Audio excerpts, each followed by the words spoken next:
never. This shows you how much hate and hostility is in our world today. This is not a good thing. We need to all come together as a human race.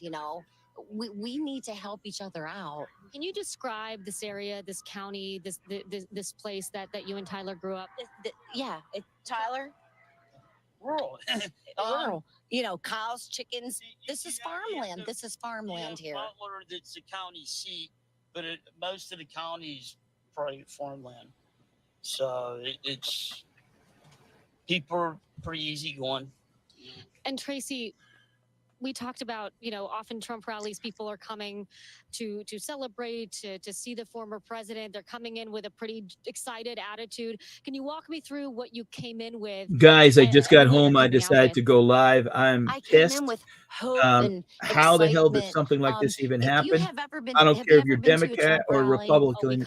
Bullshit like this should never happen. So if you're here watching, looking for a reseller, something I bought on eBay or Amazon, this is not the conversation. This ain't reseller related. I feel that this man really wants to help our country. Jeff, thank you. Yeah, I just got home, and I don't go live often, and I think I've only ever gone live once. It's all politics, and I was about 40 minutes south of here and heard the news. We stopped at Wawa for gas, and a friend of mine said, maybe it was just a scratch on his ear. This close, he came this close to being killed. Not good. There's too much hate. This is too much. We can't do this. And I had saw something not too long ago on Twitter that they were worried about him, about their father being assassinated. And I don't know if you're allowed to. It's put just that stuff on, but listen, man, my kid's sad and disgusting. Seminarian, and he prays for this country every day. My child. And sadly, somebody behind, from what I know, lost their life behind Trump, got killed. Appreciate you. Lester, they've got how the hell does this happen? There's a lot of how the hell does someone get a gun that close in a rally? I've been to a Bush rally, and typically there are there is I'm going to stop sharing this right now. Trying to come in, but typically there is you have to go through metal detectors and stuff like that. And so how the hell did this happen? I know there's 10 people in here right now. I do appreciate it, but I never thought I'd make a video like this. This is history. I was a supporter. I was born on the same day as Ronald Reagan. I was a big supporter of Ronald Reagan. And when was the last assassination attempt I'm in Scranton. This is 4 hours west of me. Hey, Mike. This is 4 hours west of me. This happened in Butler, Pennsylvania. I'm closer to Scranton, Pennsylvania. So I'm so disgusted that neither I would never want to see Biden get assassinated. Nobody. There is no room for this. But even the own media has now turned on Biden and basically saying, and he's not fit for the next 4 years. So, people are they see Trump's going to win, and what do? We take him. But how is not? This is going to change everything. This is going to change everything. I remember when Obama was running or won, and they had those glass bulletproof shields. Why? I just got home 5 minutes ago, and I said to my wife, I gotta go live. I'm gonna talk about this. I'm pissed. I'm disgusted. I'm sad. How does this happen? He was this close to being killed. Yeah. And guy was on a building. What happens if his son, if any family member would have been standing to the right of Trump, they would have been killed. They would have been done. They would have been, that's it, and I'm sorry if you're here for reselling and you're watching me and you think that, oh, people don't want to talk about politics. They don't want to talk about religion. Sometimes you need to talk about these things because we're not talking about it. We're not talking about it in our community. This is a problem. This is why this stuff is going on. I can guarantee you the Secret Service and the FBI and everybody is now at that person. Yeah, exactly. Someone was killed behind him. So I can guarantee you that somebody, they are at his house now. It's just disgusting. And where we've come to in life that we're down to this. I mean, it's been 40 years that, and I'm going to put on some more news footage and stuff like that. If anyone that I know that wants to join me, like, I don't know if John Johnson or the Bearded Picker are following, and I'm at a point, I may get a lot of heat from doing this, and I don't care because there's enough bullshit that's going on that we have to talk about this. Me going live, of course, I'm jeopardizing some people. Like, oh my God, this is serious. And so let me hey Beth, I'm upset. I'm really upset, and I'm upset that it would happen. Shooter at Trump rally killed. I'm gonna play some CNN. Obviously a lot of people already know, and I was on the road. I was 45 minutes from home, and I'm gonna so we're gonna pull up the screen, and I didn't get a full exactly what's going on, but I'm gonna present share screen.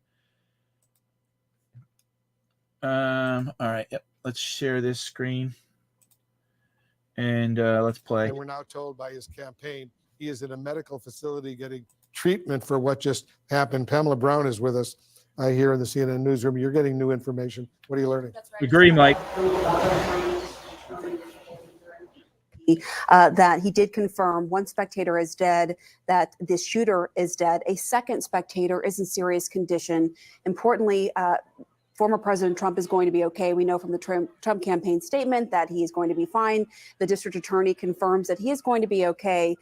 He was removed from the scene, as we know, from the U.S. Secret Service. Now, the district attorney did not know if the shooter died through a self-inflicted, wound or not.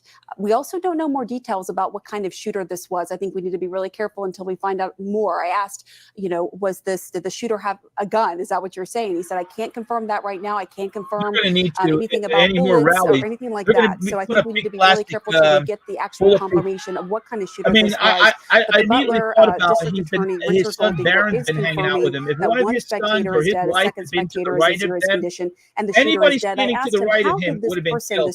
this shooter, that he did not have details about, by the way, get through security and have access to cause an injury to the former president there? And he said to me, look, that's the $1 million No, he question definitely had right a now. gun, That is Beth. what we're all trying to figure out. And we know the U.S. They're Secret saying Service right now is leading this person something a investigation. device And to that's a big have a question, projectile. because as But, we've heard, we just heard somebody earlier behind Trump, I guess, was killed. from Wackrow, Jonathan Wackrow. Wolf, the security is so tight at these campaign events. You have a former president there. Security is as tight as it gets. And how this happened is just a major question. Yeah, they got to learn from this incident, because these campaigns are only just beginning, and the hit him in the president of the ear. United States is about to go to a whole bunch of rallies as well. And there's got to be heightened security at all these events. There's a Republican convention in Milwaukee this week, then a Democratic convention in Chicago a few weeks later in August. Already they had been planning, even before this incident, major security concerns. Various Department of Homeland Security officials, FBI officials, local law enforcement, U.S. military, and others have been engaged in worrying about what potentially could happen at these two conventions. And now, as a result of this, I'm sure security is going to be expanded even more so. Yeah, no, absolutely. I mean, you can imagine security was already going to be tight at the Republican National Convention, the Democratic one. Now. All right, so that was a short video there, and I'm just, like I said, I just got home a couple minutes ago. I was actually 45 minutes south. We made a day of running some errands. Oh, a man died. I think a woman was hit also. Watch the video. She drops immediately. Yeah. I'm gonna let me see.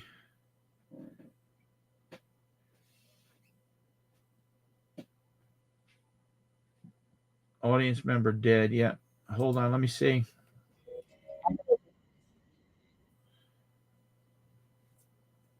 Hold on.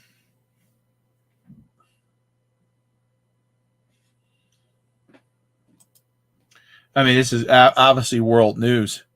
I mean, what the hell is going on? What is going on? All right, let's share this one. Heard some pops. You heard what we believe to be a series of gunshots. I mean, look at that. According to the log I see, there were at This least is about 3 shots heard. How many did you hear? Butler is a. I believe is we near, heard 4 shots. It was Pittsburgh. very confusing because I'm the near shots Scranton. did not sound like they were gunshots. Sounded like they were fireworks. And we were sitting about 50 feet from this giant green tractor, which is a combine. And I look over and I saw plumes of dust, but I thought, that's not what a gunshot sounds like. And then the chaos ensued, and we all got down on Shooter the was outside ground, security and I could perimeter on actually elevated hear platform with bullets the rifle. whizzing by. So I think the interesting thing to note when you're looking at all of the footage that is online and President Trump is directly in front of you on the screen, all of this action was taking place to the right of the president. So we were on the ground for about a minute.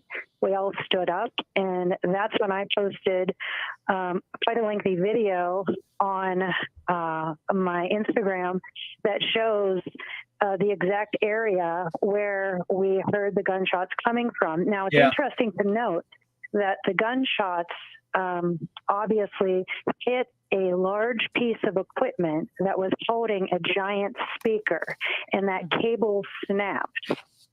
And when that cable snapped, some kind of fluid came out of that machine. So there was fluid spraying, and there was a loud noise and equipment falling as well. So it was very chaotic.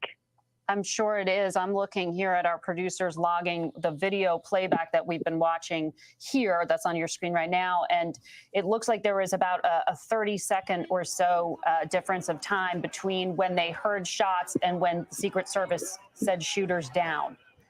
Yes. That was a very quick reaction, it sounds like, including neutralizing the shooter. Absolutely. We did not hear any shots that would have neutralized the shooter. I actually posted the video of the gentleman getting carried out of the stands that was hurt. And I also had a still shot of further back, them doing some kind of triage on someone. I had thought it was the shooter, but now as I'm watching the news, it looks like the shooter is on top of a building. I don't know if that is true or not, but I think it's also interesting to note that I apologize if you're looking for reseller content. area doesn't have Normally I do on my channel. I don't. So Oh, there he is. it was, you know, really, people did not know what was going on. And it wasn't until I drove home to Grove City, Pennsylvania, and turned on the news that I actually saw the president being hit with the bullet. So I wonder if he had a high-powered rifle. I believe, are you from Pennsylvania? Because I believe Pennsylvania is one of those states that allows concealed weapons to be carried. Yes. Yeah, I have so a concealed carry permit. Okay, so you know what a gunshot sounds like. Do you have any idea what kind of rifle this was? If I All right, I'm going to pause that, and I want to look at a real quick here, Google Map and maps, and Butler, Pennsylvania, and I'll show you exactly where I'm at. Butler, Pennsylvania. All right, so Butler, Pennsylvania. Share screen. Hey, Carol, this is crazy. I honestly, I pulled over the wall. My wife says I have to use the bathroom. I said, oh, okay, we'll get a sandwich, and we'll get some gas. And a friend of mine says something like, I'm like, nah, because I just quick looked at it, and I thought that they said, maybe he scratched from a fingernail. So Butler and, oh yeah, F you, ban user and delete their comment. So there you go. So anyone comes in that talks stupid or talks negative about anything like that, you'll be permanently banned. So it don't matter. So now you can watch all you want, and you want to be an asshole, that's the way you're going to be. So this unfortunately is making history. But here's the map. Butler is right here. No, it's out by Pittsburgh, from what I understand. But yeah, right north of Pittsburgh. So here's Butler, Pennsylvania.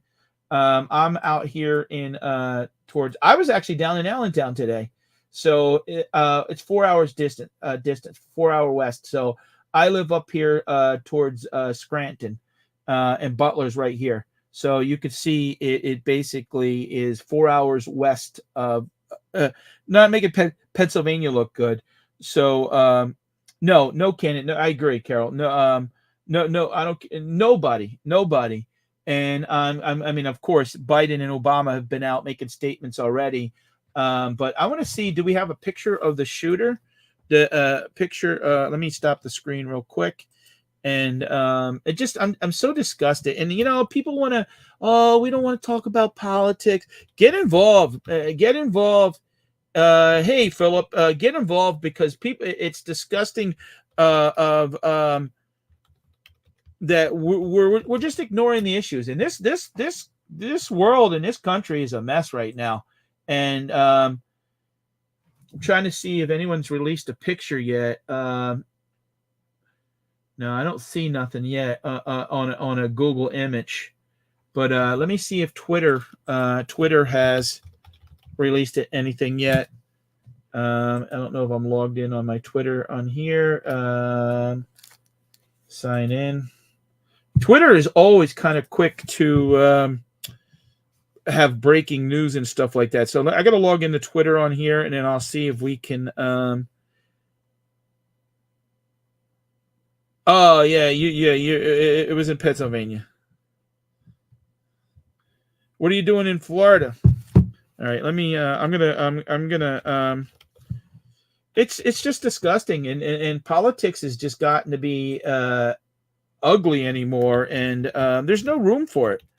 And the hate for Trump, that I just don't get it.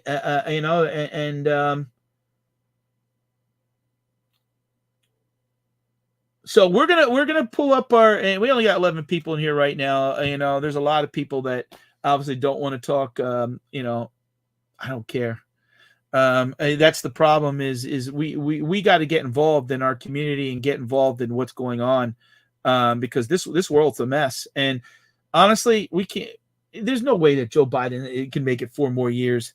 What did Trump do wrong when he was in office? I just don't get the hate for this guy. I don't get it. But we're gonna share some Twitter feed and see. But we noticed a guy crawling, bear crawling up the roof of the building beside us, 50 feet away from us. So we're standing there, and we're pointing at the guy crawling up the roof. And he had a gun, right? He had a rifle. We could clearly see him with a rifle. Absolutely. We're pointing at him.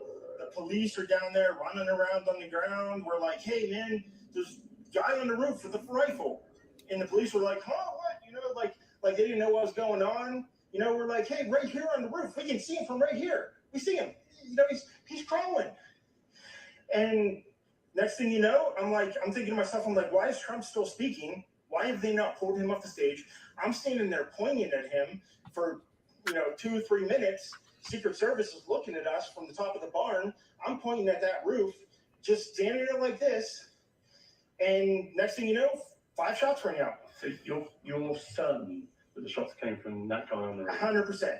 5 shots. 100%. So this guy said he was was up there pointing for a out couple of before it minutes. even He was happened. up You there. saw him up there for a couple of minutes. Absolutely. At least 3 to 4 minutes. And you were telling the Yep. police and the Secret Service. We were telling the police, we were pointing at them for the Secret Service, who were looking at us from the top of the barn. They were looking at us the whole time when we were standing by that tree. Could they see him? Binoculars, Could they see him? probably not, because the roof, the way the slope went, he was behind where they could see. But why is there not Secret Service on all of these roofs here? I mean, this is not a big place. Did you see? I mean, obviously, everyone when the shooting started, everyone was very panicked. Did you see what happened to him at all? Oh yeah, they blew his head off. Okay, sorry. Secret Service blew his head off. Okay, just be careful because we don't quite know who's watching. But you're pretty sure they shot the guy. Absolutely, 100%. Okay. Yep. You saw that happen? Yep. Okay. Yep. And did you see them go up to him afterwards, or? They crawled up on the roof. They had their guns pointed at him, make sure he was dead. He was dead, and that was it. It was over. It's incredibly shocking. The guy was on the roof right there. You can see the white roof right there. Did you get a look at him? Could you? I no, other than he was in muted colors, tan type clothing. We saw the rifle flinging around as he was trying to crawl. I mean, we saw the rifle, 100%. Do you know about guns? Do you know what kind of weapon it was? Oh, I absolutely know about guns, for sure. No, I mean, it was a rifle of some sort. I wouldn't know, I wasn't close enough to. Well, it was like a 380. It was a rifle of some sort. Yeah, absolutely. So Exactly, how do you process Carol. what you've just seen? I don't know what to say, man. All I'll tell you is, if I walked up close to there with anything that Secret Service considered a problem, I wouldn't be standing here talking to you right now. But I don't know why a guy who we're standing there pointing out to police and Secret Service is crawling up the roof. Exactly. Yes, right there by that tree. We were outside the security. How the hell does that guy? My question is, there's only a few buildings around here. Why is Secret Service not at every building here? Well, there's a whole bunch of questions I think that are going to come. There's a whole bunch of questions. Yeah. Yes, she was right in front of me. She kept going back and forth right in front of me. Yes. Tell us about her. I mean, nice horse, nice lady running with a flag. Seemed very, patriotic. But what's the significance of her? No, he asked me if I saw a horse. Okay. All right. Well, listen, I'm sorry you had to witness that. That was a terrible thing. And you should stay safe with your family and Gotcha. Thanks for your Gotcha, time. man. So this is the BBC news, and this was off of Twitter. And you watched this, probably haven't seen this, along with me. So let me see if we find any more. God, I still can't get over what the hell happened here. I just accidentally logged out of Twitter.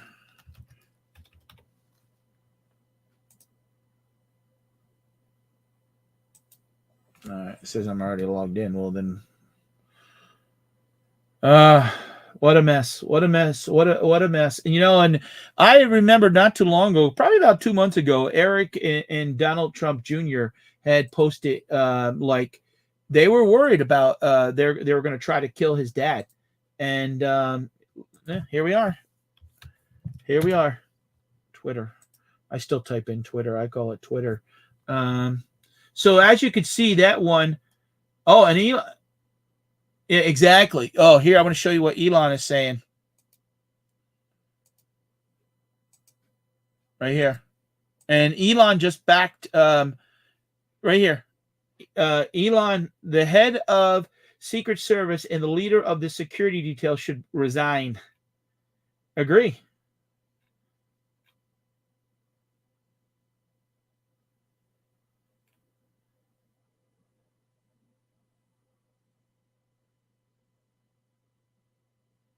They got the guy. Who? All right, let's see.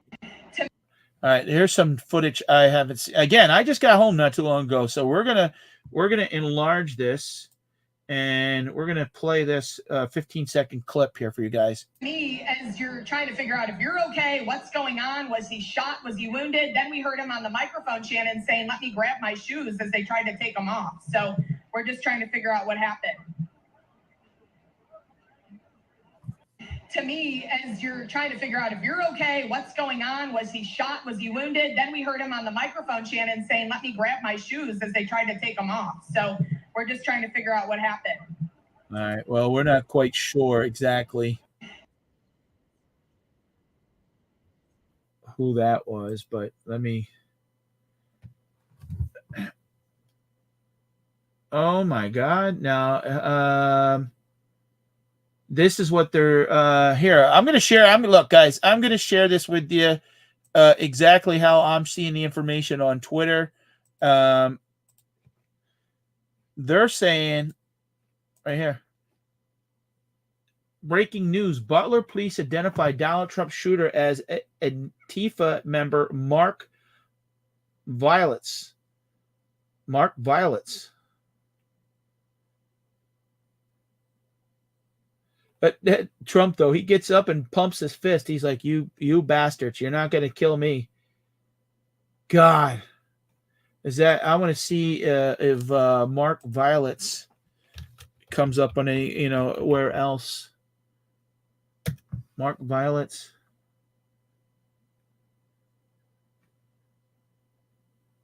Right-wing accounts launch. Facebook. Is he on Facebook?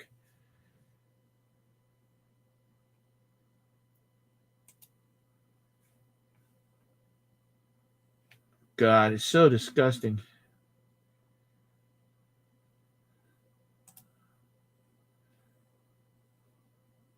Antifa, yep.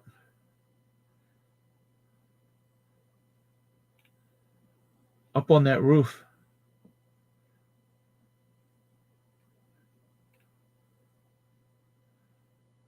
All right. So they're saying, okay, hold on. I got another. Let's present this one. Share screen. Share screen. This is a Facebook.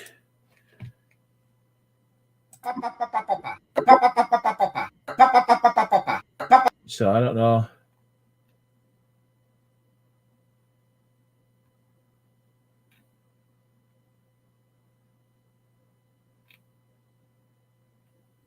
God. I mean, look how close. Oh, no TV. No, yeah, this is. I'll be honest. I was bawling my eyes out at while waiting for my damn sandwich.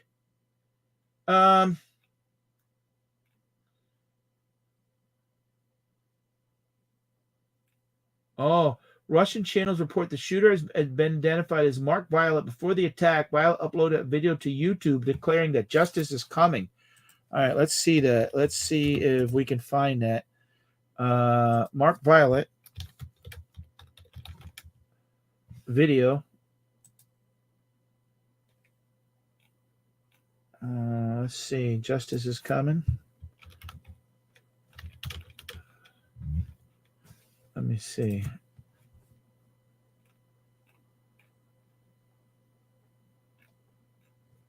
It's not showing nothing yet, but this guy says, "All right, let's play this guy." As we just learned, Joseph, you weren't listening to the program here, but Lester Holt, NBC News, just reporting that one of the attendees, oh, this is terrible, has deceased, has died from injuries as a result of the shooting.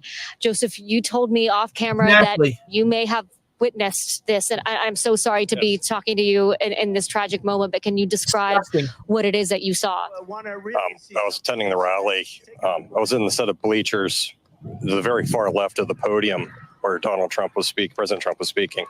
I was there with friends. I heard several gunshots.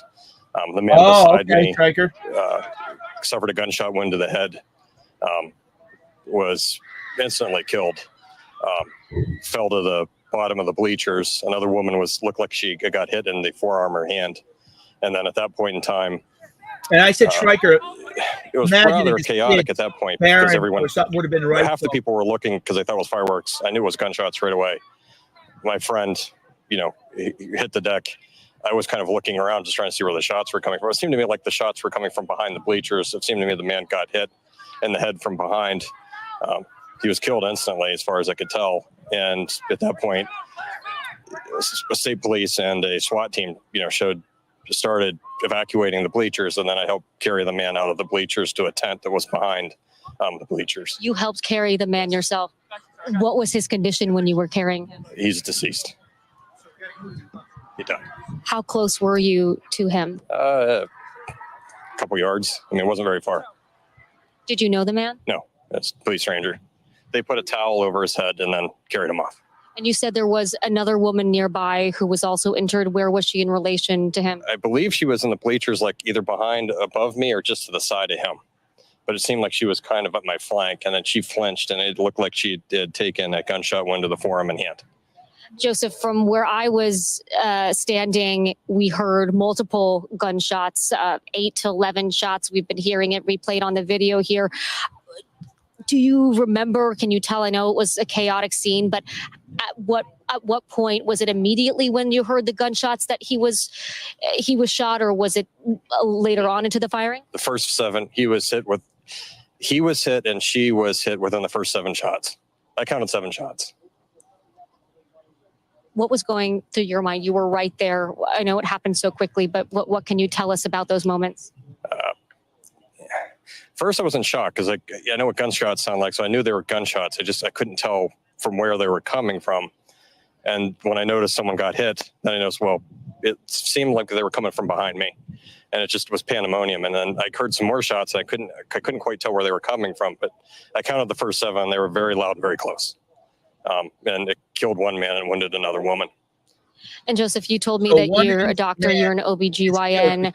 How did that background play into how quickly you were sort of able to assess the situation and know what happened to these individuals and know what was going on? Well, I told the police, I tried to render assistance. I told the police I could render assistance. They had another physician on the EMT team, so they kind of took over. So they didn't really need me, so I kind of helped carry them down initially out of the bleachers. Yeah, I mean, there wasn't the man that got hit, there was no assistance that needed to be given. And unfortunately, his family witnessed the whole thing. It seemed like he had several family members in the bleacher with him, and they were quite upset. They didn't know, they were in shock. They didn't quite know what was going on, but the man was definitely killed instantaneously. Could you tell us sort of how many family members or people who knew him were with him, and what was their reaction? I thought there was 5 people. It looks 2 like of them are relatively hysterical. I think she was. So, but they were, when we took the man out of the bleachers, he went to the tent. There was an aid tent or some type of tent behind the bleachers where they took the body, and they immediately evacuated the family with them. And the 2 out of the 5, it seemed, in shock, hysterical. Like they were still trying to process what was going on. Joseph, from where I was standing, we heard the shots. We saw the president go down. Yeah, I saw President Trump get hit. Yeah. What can you tell us? What details you remember? It seemed like his head was off to the side, and it seemed like he got nicked in the ear. Was that before the Secret Service took him down to the ground, covered him? Right before the Secret Service. I mean, it was maybe, again, it's hard to tell, time dilates when it seemed like it was a second or 2. Like that first 7 shots that went off, the man got hit. He was killed almost instantly. The woman in the bleachers, she got injured, like she got hit in the forearm and the hand. And then in those rounds that were fired, again, I was videoing the event. So that's when I saw Trump get hit. And it seemed to me like he was looking to the side and the round grazed his ear. So could you tell the gentleman that was hit in the head what angle he was in relation to the former president, like which direction the bullets were coming from and to? So it looked like he was facing the president at the very far left portion of the of the bleachers. So he's directly facing it. Again, it seemed to me like the shots were coming from the rear, like behind us. And for me, it seemed like the man was in the way. I guess. In the way of the former president? No, it seemed like the man was in the way of the shots between whoever was shooting the gun and the president. The man was hit. It seemed like he was in the crossfire. Let me get my shoes. And I know. And I know you're in shock and still processing all of this. It's sort of hard to evaluate our own emotions in this moment, but you just experienced something horrific. Yes. What can you tell us about your state of mind right now? How embarrassing for this country. I've had opportunities to go to these rallies before. It's the first one I ever went to. I've been time off to go do it. I was kind of excited to go, but it's years ago after everyone it's something you don't expect. It comes out of the blue. It's like a bolt out of the blue, and it's just I took my older son. It's shocking. And we went. You know, the way security, politics metal goes in this detector. country, it just seems like it's really polarized. Everyone's just very angry. I'm honestly shocked this didn't happen earlier. I was commenting to my friend who went to the event with me. I was like, the back behind the bleachers, it's really open. It seems like a really open venue. And it just, I got this sense that, if someone really wanted to do something, again, I was openly talking to her. And I was like, if something was bad was going to be happening, this is the perfect venue to have. I just said this like an hour before it happened. I was like, this would be the perfect place to do it. And, surprisingly enough, it happened. A devastatingly prescient observation Yeah, from you. Let me ask you one more question, because from where I was, there was confusion. Then Trump stood up and there were some cheers.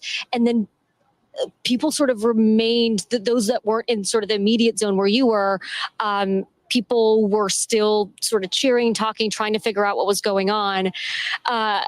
Can you How guys hear quickly this audio? did you know This is the first type that of stream I've ever done. whether or something not like there was still a dangerous situation? It seemed like It's sad. people sort of I'm started to pissed, try to I'm move on angry. very quickly, not sure what had upset. happened, right?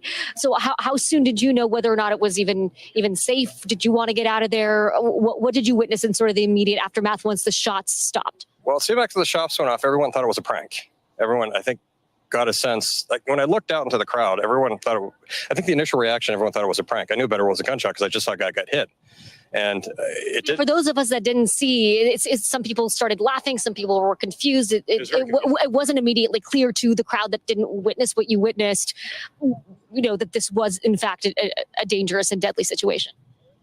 Oh, it was a dangerous and deadly situation. The problem is it's a large crowd. No problem. And when the gunshots went off, I think they were, again, my sense was they were being shot from behind, so they sounded a bit muffled. So it sounded more like a firecracker going off. So I think the initial reaction from the people around me were like, okay, well, someone brought fireworks. I just knew better. I know what gunshots sound like. And, when I saw the guy he took a gunshot wound to the head, and I saw the woman who got hit in the forearm and the hand, I just knew that wasn't fireworks. I mean, it wasn't fireworks initially, but I think the majority of the crowd didn't understand that it was gunfire. And, I think people took it really seriously when the SWAT team started jumping over the rails. So I don't know what to tell you outside of that. Joseph, I know this, I can't imagine what it takes to describe what you just witnessed in these moments right in the aftermath. So we thank you so much for sharing. I'm happy to. Lester? Yeah, Oh my God. It's just, you guys are watching this live with me. I just got home actually around 8:30, and I never thought I would be doing a live on my reselling channel talk. I don't go live much. Usually when I do my channel, it's all talking about junk that we sell on eBay and whatnot and stuff like that. And, we don't talk politics because we can't, it's just ridiculous that we can't get along even as our own people. But again, this appears to be, from what I'm seeing, the shooter. Breaking news is Butler police have identified this guy as the shooter. And I remember Donald or Eric Trump commenting, Junebug, it's terrible. I was bawling my eyes out waiting for my damn sandwich. He's dead laying up there on the roof. I mean, this close to killing him. This close to killing President Trump. God. All right, we're gonna and I look, guys, you are watching this live with me. I apologize first if something comes up that is we shouldn't be seeing. We are on YouTube, we are on Twitter, and God, oh, here's a before I play this video. Ivanka Trump says, "Thank you for your love and prayers for my father and other victims of today's senseless violence in Butler, Pennsylvania. I am grateful to the Secret Service and other law enforcement for their quick and decisive actions today. I continue to pray for our country." I'm pissed. How does this happen? How the hell does this happen? I mean, we all the way back to Reagan 40 years ago. I mean, I remember when people say, "Oh, Obama's going to get," and I said, "It'll never happen." People used to say, "Oh, Obama's going to get shot." I'm like, no, it's not going to happen. too much.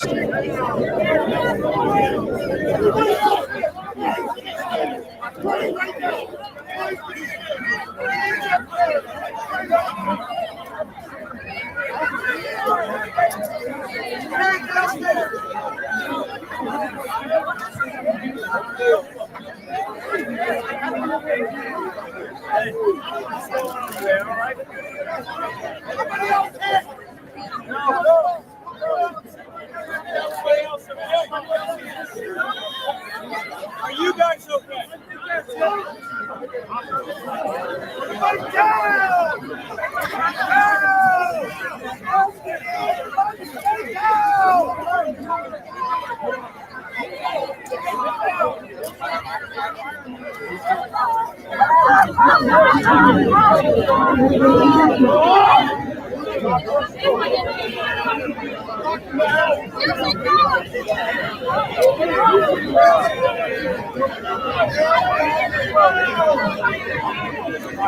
Guys, I apologize.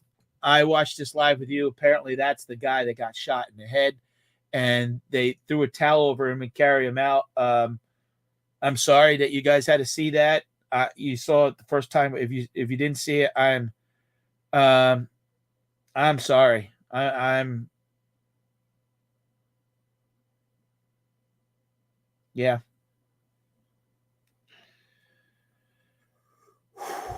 Wow, what a day. I'm sitting in Wawa and I hear the news and I start realizing he's shot and I start crying. What a disgusting world that we live in. I wouldn't want to see. I remember when I used to be in the restaurant business and people used to come into my restaurant and say bad things Obama, and I said, don't say that. Don't talk like that. You know, we have to, this has to stop, folks. This has to stop. You know, and I blame a lot of social media for stirring up the hate and stuff. I mean, CNN and they turned on Biden, and they people are scared to death about Trump winning and getting in there, and it's just disgusting. And yeah, we are too divided, and then we can't even have a healthy conversation. There's family and friends that don't even talk anymore over this. But we clearly can agree this is all wrong. This is wrong. One person died right there, and there was another one that was injured. For what? For what? I'm pissed at the Secret Service that like, how the hell does this happen? I mean, you don't have helicopters flying over. Yeah, Chris, it's so sad. I'm driving up. We went out today because we went to visit my father-in-law. He had knee surgery, and we went to his sister's birthday party for a little bit. We're driving up.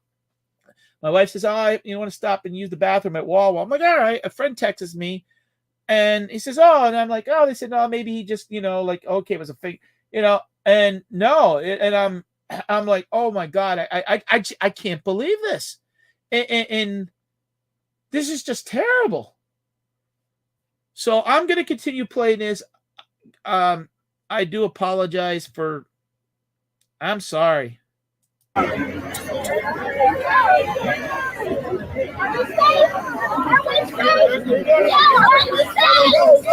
Are we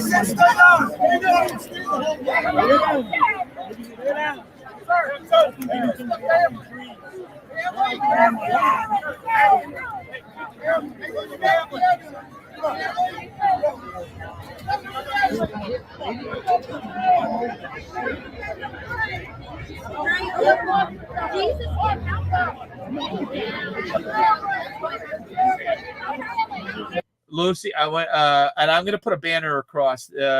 We are talking. We're not trying to talk about politics. We're talking about just how sad of a world that we're in right now. That they're worried about Donald Trump winning, and someone decides, you know what, we're going to try to kill him, and it's disgusting. And I'm sorry, and I'll tell you full right out, I'm a Democrat. I voted for Obama and I voted for Trump. And I'll tell you right now, I'm voting for Trump. Nothing's going to change my mind. The other guy is not fit. I'm voting So I'm sorry if you're here to listen to about my junk on eBay. Today's not the day, and it's all love. And I wouldn't want to see this happen to anybody that is trying to do good for this country. And I admire Trump for what he's trying to do for this country. And I don't like the politics of Biden. I'm sorry. We're letting too many damn people into this country for a free ride. And I think that's what people are sick of it. People are tired of it. And I'm tired of it. Now we were at 19, 20 people, and we just dropped 6 or 7. That's fine. And if you come in here an idiot, I already blocked one lady, so I don't care.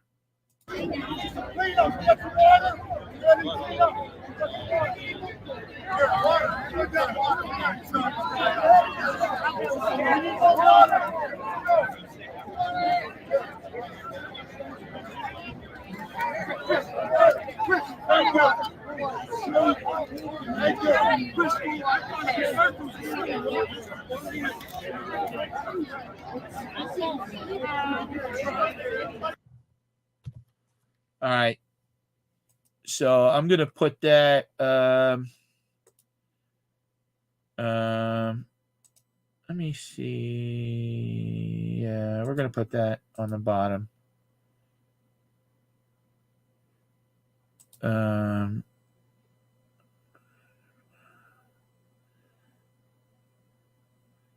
Yeah, I know. I announced that. So yeah, I know. It's so let me see. We're this was a Twitter feed right now that we did, and a lot of stuff comes on Twitter quickly. And Glenn Jacobs actually in his post on Twitter, I can't help but believe this is the result of all the hateful, violent rhetoric directed at Donald Trump. Nevertheless, Trump stands strong, and I stand. Glenn Jacobs is one of the mayors down south, and is a former WWE wrestler. Actually, here's Donald Trump Jr. will never stop fight to save America.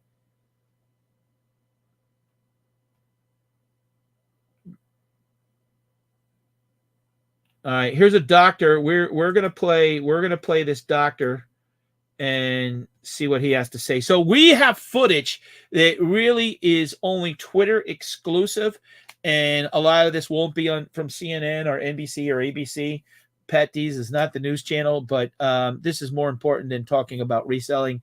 And we lost some people. We had 19 people in here, and I know it's easy for people to turn off and don't want to talk about if this ain't a wake-up call to really have a better country and try to I mean, come on. What did you see, sir? I heard the shots. I thought it was firecrackers to begin with. Somebody over there was screaming, he's been shot. So I made my way over. I said, I'm an emergency department physician. Let me help you. The guy had spun around, was jammed between the benches. He had a headshot here. There was lots of blood, and he had brain matter there. And so I got him. There's a helicopter coming in to get him. So I got people there really helpful. I got Was him there only up one on a person bench. shot that you saw? Then I did CPR, did chest compressions, as well as I breathed for him. One person. I was the only one that did it. We need to evacuate everybody. What did you see, sir? All right, so that was an emergency guy that tried to render medical attention, and it was too. I was listening to a little bit on the radio coming home, and they said it was too late for him. He was deceased, so he was probably killed instantly. But you know.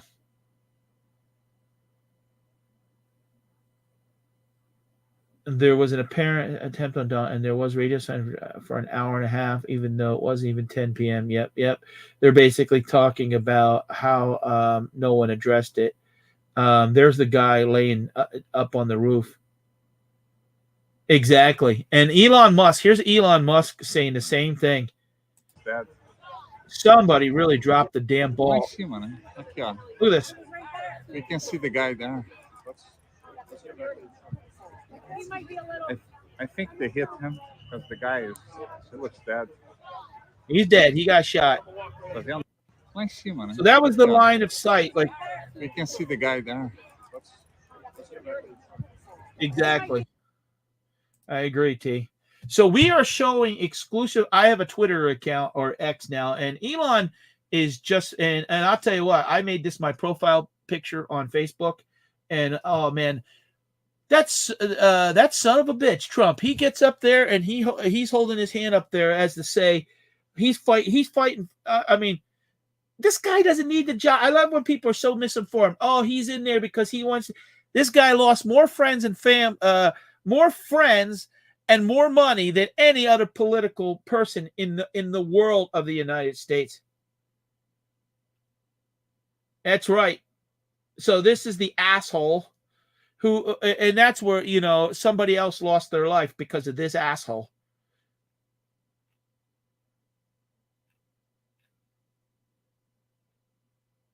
Now here's we are gonna I'm gonna play this clip from Kid Rock. If they're swearing, oh well, I don't care today. I'm fed up with what's going on, and I'm fed up. Yeah, exactly. Yeah. You fuck with Trump, you fuck with me. So that was Kid Rock. That was I don't usually have swearing on my channel, but you know what? You guys tried to kill him, and somebody tried to take him out. All right, here is how does someone get on a building identified with a rifle and make it to the rooftop? Secret Service needs. All right, Schreiker, see you, buddy. Secret Service needs to be investigated. This reeks of an inside job.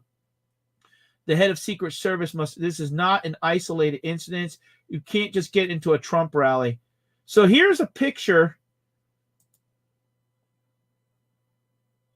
All right, so this is a picture of the building. Wow. Wow. Guys, let me see if I can make this bigger.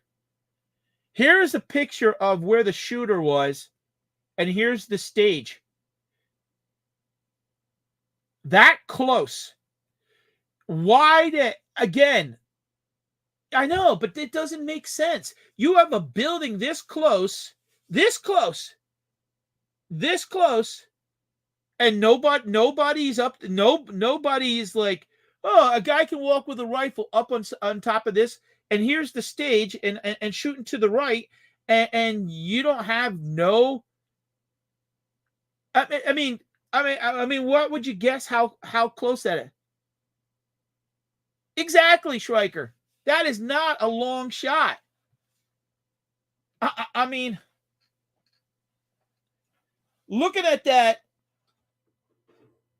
oh man, if I had a guess, just based on to the right here, where I'm going to show you my arrow, these would be 150 yards. That would be 450 feet, because these look like these would be like, say, 3 regular roads right here. So a road is what? 15 feet, 15, 45, 60 feet. Right, Schreiker. 60 feet, another. Exactly. And that goes with what Schreiker said, 150 yards. Ridiculous. Everybody should be outraged. Democrats, Republicans, everybody should be outraged. Look at that. They didn't have this blocked off somewhere, or people in this building here. I mean, this is obviously this is a video footage. This is a Google probably from this is not from today, obviously, but here he represents the stage.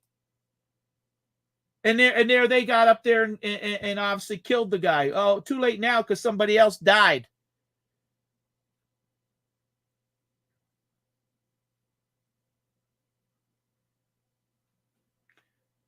Now, this guy is saying, and I'm not agreeing, I'm just going to read the statements, but a source familiar with Trump's security, where are the drones? Exactly. They're saying that the former asked for more beefed up protection and resources for weeks, but been rebuffed by Biden's team.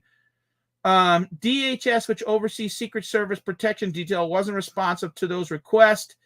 And I read news today, and way before we went to the Quakertown to the Q Mart, and my wife was looking at the Donald Trump shirt. We were actually thinking about. She didn't like the color of the one; it was white, so she didn't want to get that one. But I saw that they were going to start doing security detail, updating him next week. John, it's disgusting because 2 months ago, I think it was one of his kids. I think it was Don Jr. or Eric said they were concerned that someone was going to try to assassinate their dad or kill him. But he was supposed to start getting details next week on, what's going on in the world. People are starting to realize that Donald Trump is going to be the next president. As long as there's no way Biden can win. There's no way he can't make it. He can't make it. I would be surprised if he makes it the next 6 months. And I'm not trying to be a jerk. I'm not, folks. If you voted for him, that's fine. I don't care. I'm talking about now. So this is the guy that had talked. Yep, this is the guy right here. I played this interview. I'll play it again if you're just coming in. Yeah,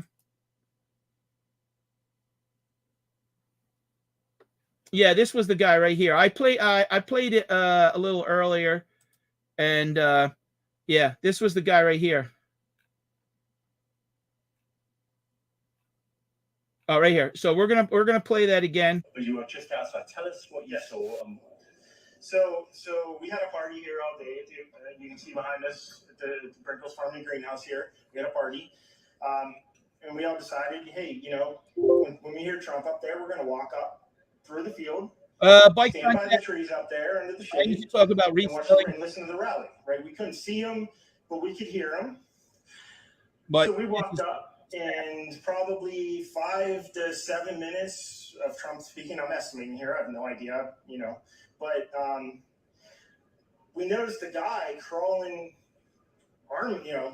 bear crawling up the roof of the building beside us, 50 feet away from us. So we're standing there, and we're pointing at the guy crawling up the roof. And he had a gun, right? He had a rifle. We could clearly see him with a rifle. Absolutely. We're pointing at him. The police are down there running around on the ground. We're like, hey man, there's a guy on the roof with a rifle. And the police were like, huh, what? Like they didn't know what was going on. We're like, hey, right here on the roof. We can see him from right here. We see him. He's crawling. And next thing you know, I'm thinking to myself, why is Trump still speaking? Why have they not pulled him off the stage? I'm standing there pointing at him for, 2 or 3 minutes. Secret Service is looking at us from the top of the barn. I'm pointing at that roof, just standing there like this. And next thing you know, 5 shots rang out. So you're certain that the shots came from that guy on the roof? 100%.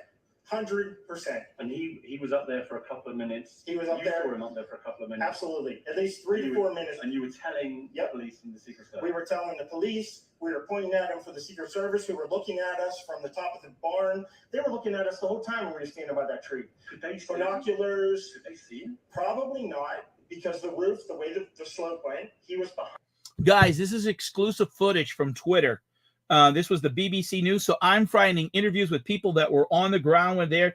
I am just so angry about. I never thought I'd be doing this on a reselling channel, but this is so important, and it's a sad world that we're living in right now, and there needs to be a thorough investigation, and this just needs to stop. Behind where they could see, but why is there not Secret Service on all of these roofs here? I mean, this is not a big place. Did you see? I mean, obviously, everyone when the shooting started, everyone was very panicked. Did you see what happened to him at all? Oh yeah, they blew his head off. Okay, sorry. Secret Service blew his head off. Okay, just be careful because we don't quite know who's watching, but you're pretty sure they shot the guy. Absolutely, 100%. Okay. Yep. You saw that happen? Yep. Okay. Yep. And did you see them go up to him afterwards, or? They crawled up. John Jones, an inch to the left, you mean? Because I think it went.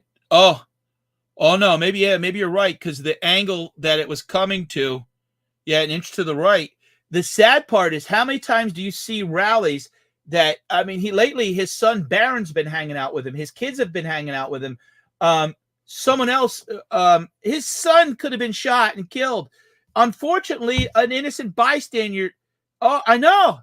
It's on the roof. They had their guns pointed at him, make sure he was dead. He was dead, and that was it. It was over. It's incredibly shocking. The guy was on the roof right there. You can see the white roof right there. Did you get a look at him? Could you? I no, other than he was in muted colors, tan type clothing. We saw the rifle flinging around as he was trying to crawl. I mean, we saw the rifle, 100%. Do you know about guns? Do you know what kind of weapon it was? Oh, I absolutely know about guns, for sure. Yeah, I mean, it was a rifle of some sort. I wouldn't know, I wasn't close enough to read the label on it, but, sure. But it was a rifle of some sort. Yeah, absolutely. So how do you process what you've just seen? I don't know what to say, man. I'll tell you is, if I walked up close to there with anything that Secret Service considered a problem, I wouldn't be standing here talking to you right now. But I don't know why a guy who we're standing there pointing out to police and Secret Service is crawling up the roof. Yes, right there by that tree. We were outside the security perimeter. But my question is, there's only a few buildings around here. Why is Secret Service not at every building here? Well, there's a whole bunch of questions I think that are going to come. There's a whole bunch of questions. Yeah. Yes, she was right in front of me. She kept going back and forth right in front of me. Yes. Tell us about her. I mean, nice horse, nice lady running with a flag. Seemed very, patriotic. But what's the significance of her? No, he asked me if I saw a horse. Okay. All right. Well, listen, I'm sorry you had to witness that. That was a terrible thing. And you should stay safe with your family and Gotcha. yourself. Thanks for your time. Man.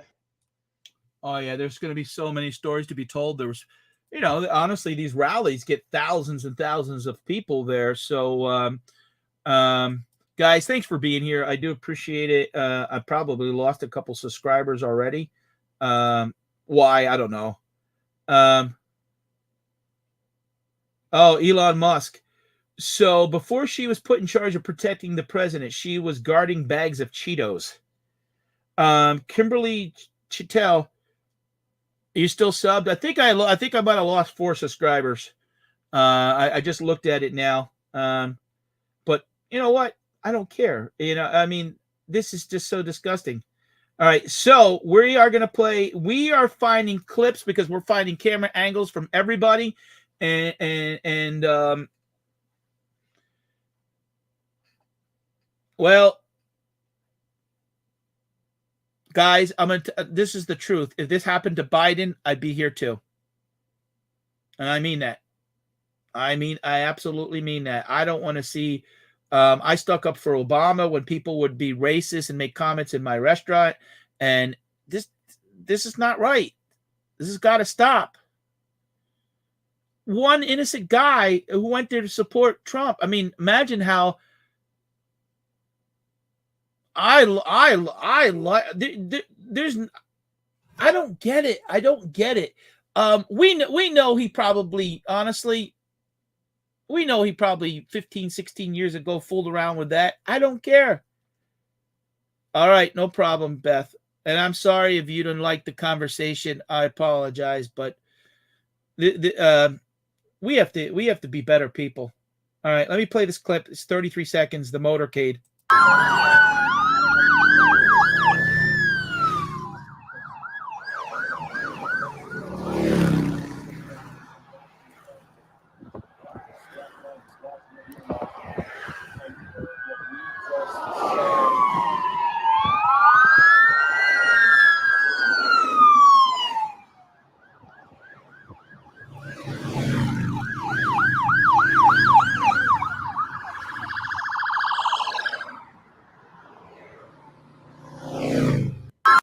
So you can see the chaos there, and we were wondering because I've been some history. I actually own the website letterstothewhitehouse.com. I've always I love history from the White House.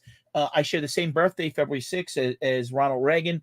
And when Trump was elected, I got a hold of somebody, and they got a hold of me and said, "Well, you got to come at this time because they do Secret Service going to do a background check."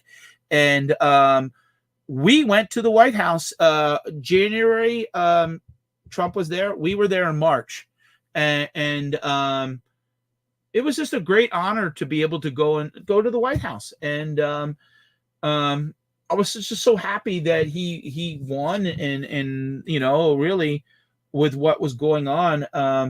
But the chaos that must have been happening. Oh, what the hell? All right, look at this footage. This is going to be exactly. I said that earlier. Ronald Reagan was, and that was back when that John and the other guy got shot in the head. And they didn't know Reagan was, and it went through his rib. So here looks like a Secret Service sniper was on. If you remember that map, 81. All right, we're going to show this. And that's a little bit old, that chart. That chart's a couple of months old. And if you want to really see something that said, take a look at what happened. And so they even had snipers up on the building. And if you remember when I showed, I was 9 years old. Yeah, 9 years old, Chris, when that happened. If you remember, I showed you that map earlier. No, they didn't. It was in a side.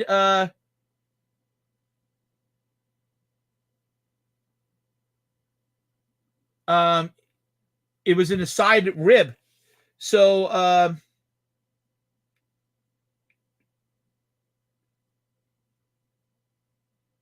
right, we're gonna play this clip. We're gonna be playing a bunch of different clips. That was the kill shot, probably, yeah. All right, we're going to play this clip where on an open mic, he had just turned his head.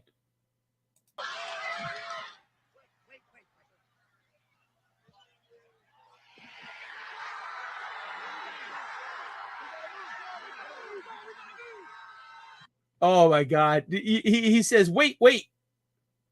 I think I heard him on a clip earlier. He was saying something about his shoes.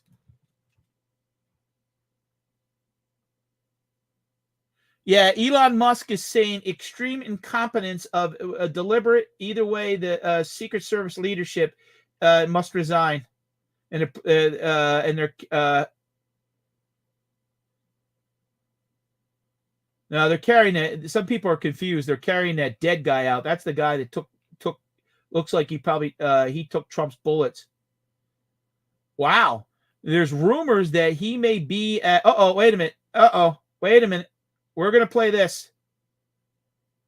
Let's see what this is. Let's play this. All right, we're going to play this clip and see what. I've been thoroughly briefed by all the agencies in the federal government as to the situation, based on what we know now. I have tried to get a hold of Donald. He's with his doctors. Apparently he's doing well. I plan on talking to them shortly, I hope, when I get back to the telephone. Look, there's no place in America for this kind of violence. It's sick. It's sick. It's one of the reasons why we have to unite this country. We cannot allow for this to be happening. We cannot be like this. We cannot condone this. And I want to thank the Secret Service and all the agencies, including the state agencies, that have engaged in making sure that the people we have more detail to come relative to other people maybe injured in the audience. I don't have all that detail. We'll make that available to you. I may be able to come back a little later tonight, but we'll put out a statement if I'm not able to if it's not convenient for you all. But the bottom line is that the Trump rally was a rally that he should have been able to be conducted peacefully without any problem. But the idea that there's political violence or violence in America like this is just unheard of. It's just not appropriate. And everybody must condemn it. Everybody. I'll keep you informed, and if I am able to speak to Donald, I'll let you know that as well. But so far, it appears he's doing well, number one. Number two, that there's thoroughly investigating what happened to anyone else in the audience. We have some reports, but not final reports. And every agency in the federal government, I'm going back to my phone to speak with the federal agencies that are being put together again to give me an updated briefing. Has anything happened? They learned any more in the last couple hours. I've been thoroughly. All right, so that was I'm reading about the shoe. I think that the shoes thrown at George Bush was actually in Iraq when that had happened. If I could be wrong, but I think that happened in Iraq, and obviously because a lot of people were pissed about invading that country. But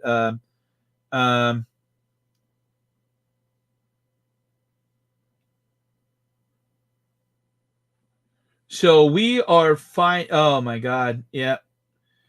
I mean, oh my God. Yeah, Mr. Sadie, Larry, I just played that interview. The guy with the goofy hat on, with the visor hat on, with the fake red hair. I know. And we just played a shot of a sniper taking him out, taking that guy out.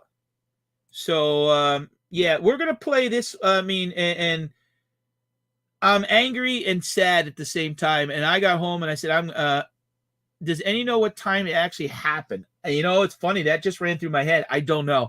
And I said, I'm gonna go live tonight, and maybe some people will get pissed off that I'm here, but I don't care. Guess what? How many people have the opportunity to go live on their YouTube channel and discuss history and really the sadness of what's going on? All right, we're gonna play this clip.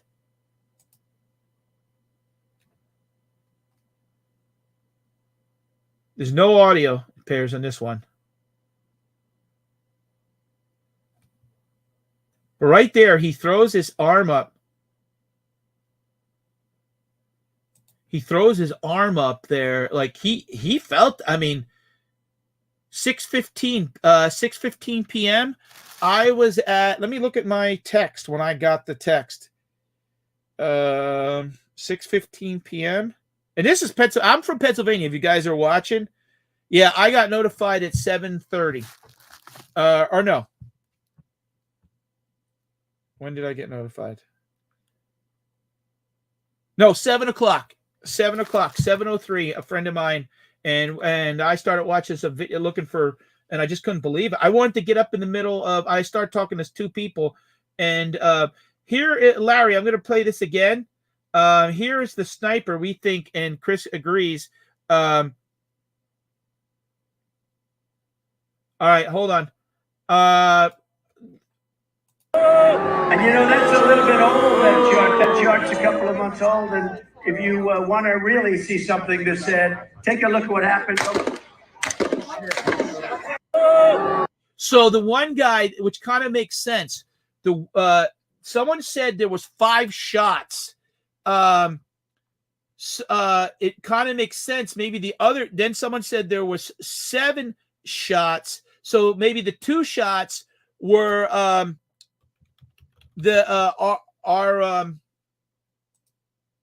snipers.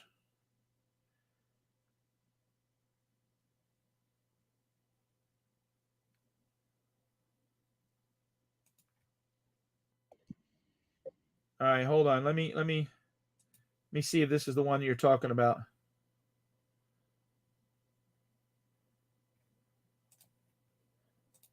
All right, let's present. Hold on. Let me share. I got to share a different screen, folks. Hold on. We're on the fly here. We are live. Is this the one, Goose? Thanks for coming, folks. I've been thoroughly briefed by all the agencies in the federal government as to the situation, based on what we know now. I have tried to get a hold of Donald. He's with his doctors. Apparently he's doing well.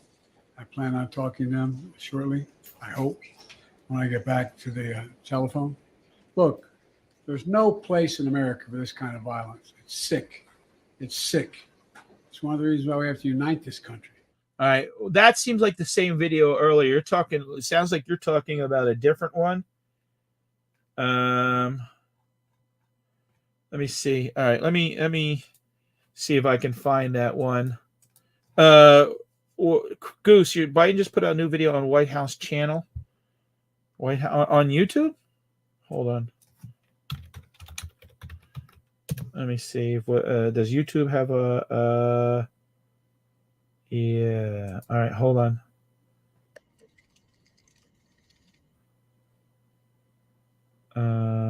This. You just got a YouTube notification. All right. Yeah, because this one.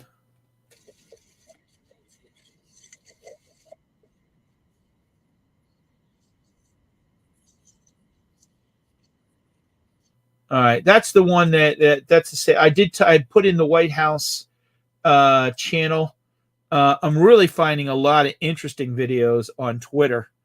Yeah, put the link in there, Goose. And then I'll copy and paste it. Oh, it's the same one. Okay, yeah, I already played that. I say, yeah, I don't think he would. Yeah, and that is the Secret Service, that one. I'm going to share the Twitter really has a lot because people had their phones there. So you're finding a lot. You're finding a lot on I call it Twitter. It's X. But yeah. God, I still can't get over that close. That close. All right, so this guy is saying, scoop from a trained sniper. The whole thing was an effing failure. The Secret Service got there slow. The SWAT team got there slow. And why the F did they keep him on stage? He should have been off there in 2 seconds, yet they let him stand up. For what? To give the shooter another shot? Look at the old Reagan assassination attempt. He was out there in 0.2 seconds. Why didn't a drone pick him up? Why didn't another sniper pick him up? Effing bullshit.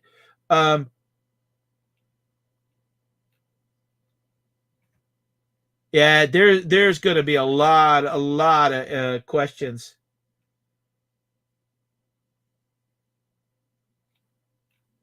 A lot of questions.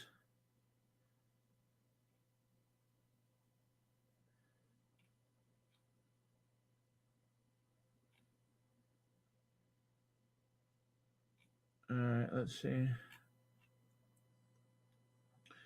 So this was the guy, Larry, that we played this video earlier about the guy who was trying to point out, but they weren't paying attention. Nah, that's not true. I don't know.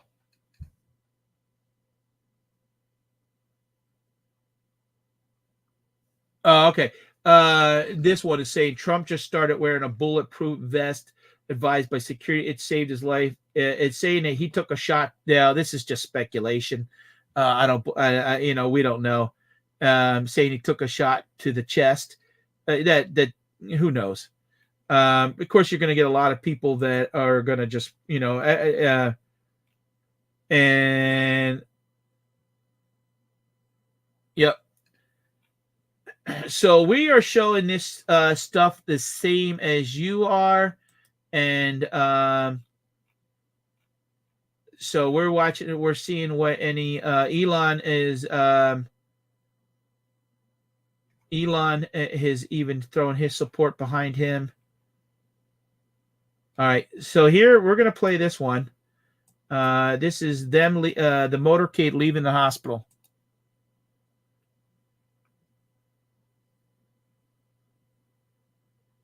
What an embarrassment to the country. Goddamn Pennsylvania.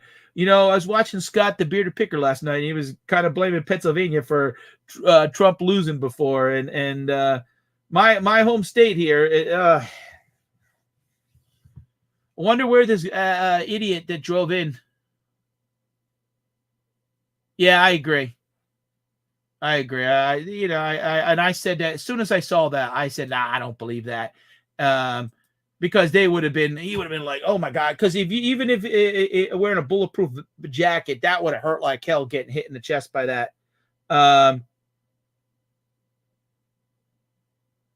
Here's a guy, Kevin Adams. I lost a lot of followers since my last tweet. Yeah, exactly, Craig. I bite my tongue for the last 4 years about politics. I won't do it anymore. We're becoming a banana republic. You don't jail your opponents. You don't assassinate them. Give me Trump 2024. This is where I stand. Oh my God. Guys, look at this. Look at this. 152 yards when Schreiker and Goose said, Schreiker said about 100, and I agreed, 150 yards. This is where the guy was on the building, and this is where Trump was on the stage. And this close, and nobody, come on.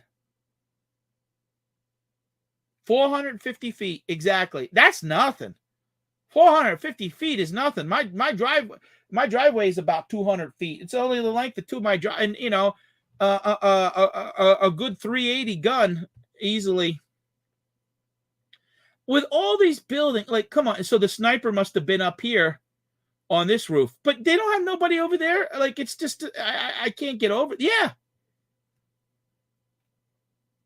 All right, we're gonna play. If you guys don't know, this is Dave Portnier. He basically called out Biden, basically, like, for all the people that been surrounded by him, calling out, like, you guys didn't know he had an issue until his prior debate. So this is the guy that does the pizza grading and owns, like, sports betting and stuff like that. If you don't know who this is, we're going to see what he has to say. You're watching this live with me too, folks.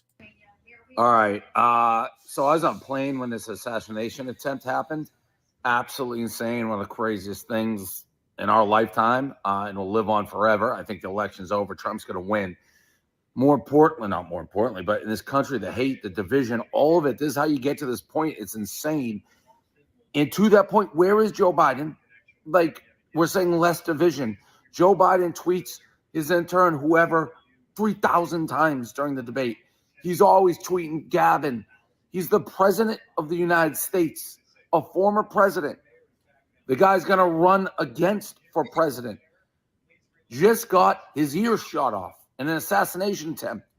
I was flying. It's been an hour and a half. Crickets from the White House. What? You're the president of the United States. What are you doing? You have to react. Whether it's an assassination attempt, a terrorist attack, whatever it may be. An hour and a half? Crickets? Nothing? What is Joe Biden doing? What, you got to bring the country together. You got to call an end. This should be a no-brainer. He has 100 people in a room probably waking him up, scripting what he says for political gain. Get out, condemn it, bring this fucking country together. Where are you, Joe? Where are you? I have to agree. And you got a lot of people that supported Biden now are just, they're just, you know. So, yeah, probably because they talked about him basically. Oh my God, they're saying that President Trump is going to be at the UFC fight tonight. Oh my God, he'll probably get a standing ovation.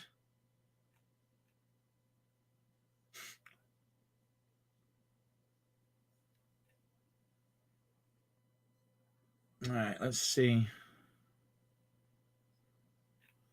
So we're just posting yeah,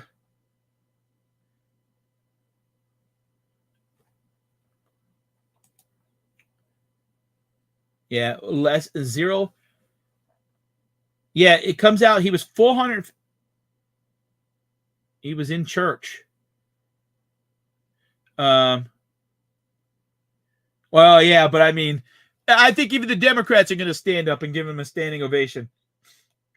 450 away, which is about 1.5 football fields, shows shooter distance calculations based on sound. The speed of a 5.56 rifle round, give or take, or it could be a 2.23. The time between the two is basically 0.22. I mean, seconds.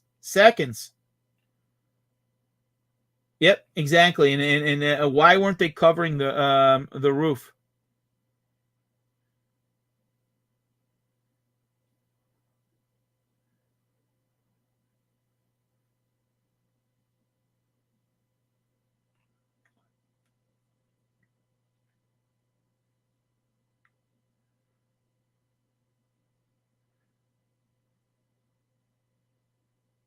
No problem. Thank you. Unfortunately, I would have thought, this would happen. And it's a sad world that we're in right now. And nothing's more important than our democracy of this country and getting along and wishing the best for America. And it's more important than eBay, Amazon, Facebook, whatnot, all that. So I'd be doing this, Sue, if you're still here listening. I'd be doing this even if it was Biden. I would be. So it says here basically the speed of a 5.56 round, give or take, is around 2,500 FPS. From a typical, they don't. This guy is basically who talks about guns and stuff like that. Is saying, who knows what it could have been. So we're just reading what is someone posted on Twitter, and basically they play the audio of that. So yeah. So it is what it is, and so this discussion, and I said that right on my thumbnail. We're not talking about reselling. So somebody's asking, which makes you think it was a 5.56? Sounded more like a 22 going off, maybe a 2.28. Who knows? But yeah, only 150 yards. Where was Secret Service? Yeah, it's just amazing. Here's a picture. Basically, here was the shooter, the red pin, and then here was Trump, and here was the Secret Service took this guy out that was up there. That close. And how the hell did they not? That's what I don't understand. And Lucy, yeah. I don't know. I just want to see, I'm disgusted by what's been going on. This past week they're announcing that they're trying to let people. The federal law is you have to be a citizen to vote in this country, and the party is blocking that rule. They're trying to make it that you can vote in this country, and if we're going to let people in, pay their way for 2 or 3 years, it's the truth. It has nothing to do. Guys, if you're still watching, Sue, honey, if you're listening in the background, I'm a Democrat. I voted. I can tell. I voted in every presidential election. I voted for Bill Clinton the first time. I voted for Obama once, and I voted for Trump. It has nothing to do with. I want what's best for this country. It has nothing to do with parties. I'm sick of people voting parties just to vote parties when they don't even give a shit of what's going on in this country. Tired of it. All right. Oh shit, we're gonna play this. All right, we just found some new footage, guys. All right, let's play this. And while this is playing, I let it play because it's very hard to hear me, so I don't have to over talk the audio. I do appreciate everyone that's being here. No, someone came in and said F you. I didn't delete no one's comments. Nostalgia Explorer. What I'm saying, if you come in and write hate, I wouldn't want Biden shot either, or Obama. I'm not delete. Only comment that I deleted was F you. So I'm not deleting. Yet you delete comments that don't align with your opinion. If are you talking about politics? Now, if you come on one of my reselling videos and are a jackass or start an argument or a debate with calling names and acting like a fool with another reseller, yeah, then I do delete and I block you because I don't have time for that bullshit. So no, This is not a show asking your opinion whether Trump should have got shot or Biden should get shot. That's not the type of show that this is, and this is not the type of world that it is. That's it. I've been called in the past. I've been on YouTube for 5 years. I've been called in the past Switzerland. I've had people try to tell me don't like this YouTuber, don't like this reseller, because I said, look, they didn't do nothing. I've been like that my whole life. I got along with everybody in school. Oh, don't hang out those kids because they smoke. Don't hang out with that kids because he plays football. Nobody was going to tell me I'm not a let me tell you something. I ran 4 restaurants, 3 Subways, and a regular restaurant. I had over 800 employees. I had a girl one day sit down with me and told me she did drugs and was in jail for dealing. I said, that's in the past. If you can improve while you come to work and do good and move forward, I'm not again. Now, if you hurt kids, I have no room for you. If you hurt kids, no. But if you know me, I've been Switzerland and I will listen. I have friends on YouTube. I think I'm a very balanced person. And I'm a registered Democrat. But you know, this shutting people. CNN is even saying, look, we can all agree that we don't have the best candidates running, but there is a better candidate. There is a better candidate. And someone's not happy and they try to assassinate, you know. So if you're in here swearing and Nostalgia Explorer, I don't know who you are. I welcome you here. I appreciate it. You voted for Biden. I'd hug you today. I don't care. What does it have to do with anything? It doesn't. I would debate you on immigration and there's a right way to do it and stuff like that. And I'm sure I'm going to lose a couple. I've only sworn a couple times. When I get angry, then that's it. And yeah, so that video was hidden, and that was about 4 years ago. All right, let's play this clip, guys. And I just wanted to address it. I'm not the type. I don't delete comments that are, you know.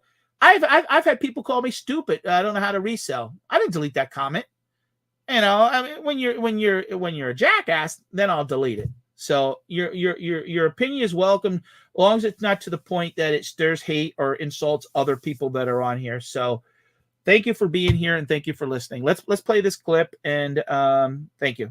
It is a new post on his online platform, Truth Social, Lester, in which the former president says, and I will read this in full, because obviously this is the first time that we are now hearing from the former president himself since this incident at his rally in Butler. He says, I want to thank the United States Secret Service and all of law enforcement for their rapid response on the shooting that just took place in Butler, Pennsylvania.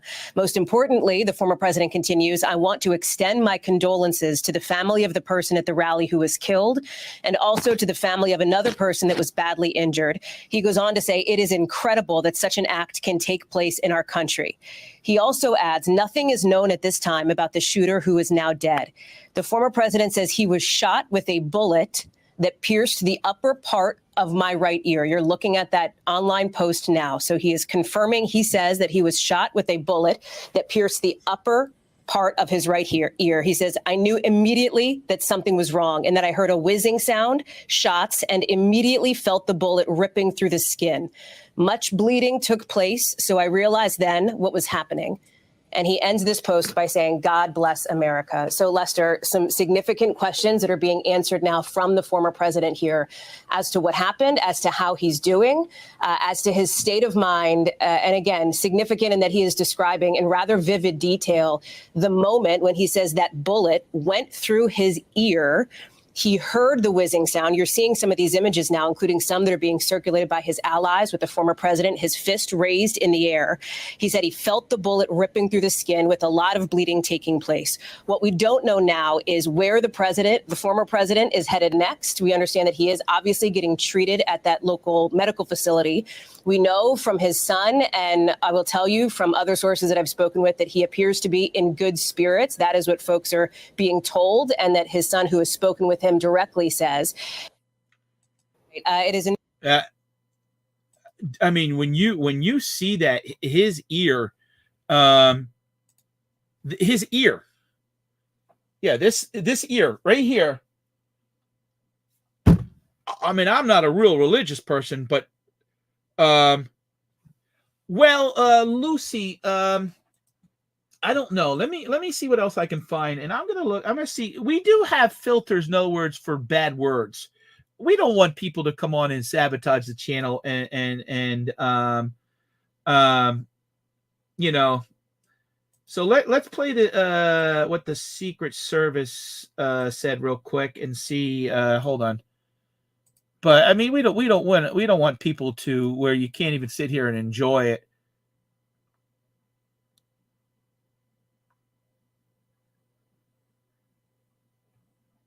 Oh, I don't know. Why are you confused? Yeah, it appears that it came to the right. If you remember the map, and I'll highlight that again. So hold on. Hallie Jackson, you have received a statement from the Secret Service. What are they saying right now? Yeah, a new statement now putting on the record officially, Lester, what our team has been able to report out from their sources over the course of the last 2 hours or so. I will read it in full here because it's important to note what the Secret Service is saying, that during the rally in Butler tonight at around 6:15 p.m., they say a suspected shooter fired multiple shots toward the stage from an elevated position outside of the rally venue. They say that Secret Service personnel neutralized the shooter, who is now deceased. The Secret Service quickly responded with protective measures, and the former president is safe and being evaluated. The Secret Service spokesperson goes on to say that one spectator was killed, two spectators were critically injured, so badly hurt. The incident is currently under investigation, and the Secret Service has formally notified the Federal Bureau of Investigation. And obviously the FBI and the Secret Service have plenty more work to do here on this front. But Lester, again, significant in that this is the official confirmation that, as we have been reporting here, the suspected shooter here is dead. Two people have been badly hurt. One person was killed here in a moment that is reverberating not just in the political world, but around the country. And I will tell you, around the world, with international reaction coming in from world leaders. Hallie Jackson. All right. It appears to me that he was saying you have received a statement from the fight. It's appears to me he was saying fight. So let me this screen went big. I don't know why. Hold on. Someone questioned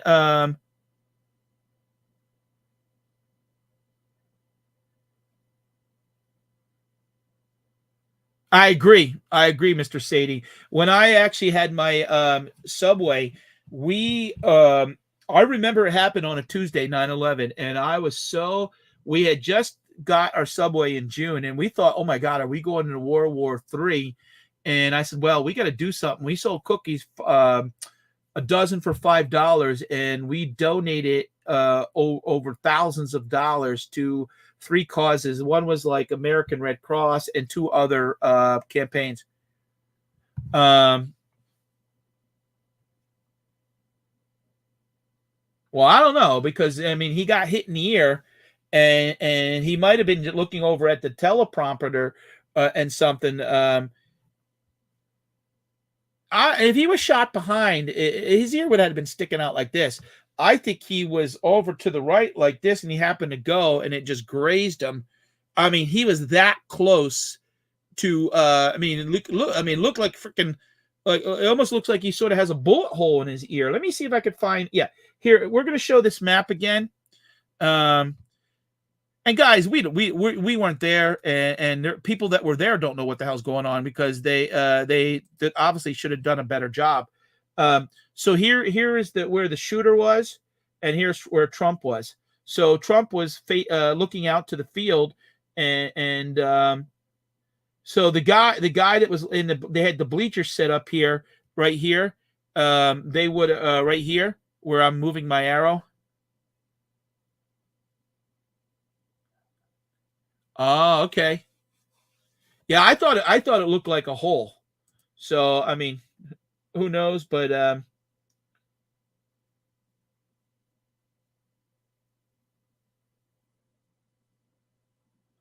oh, I know. Tell me about it. Oh my God.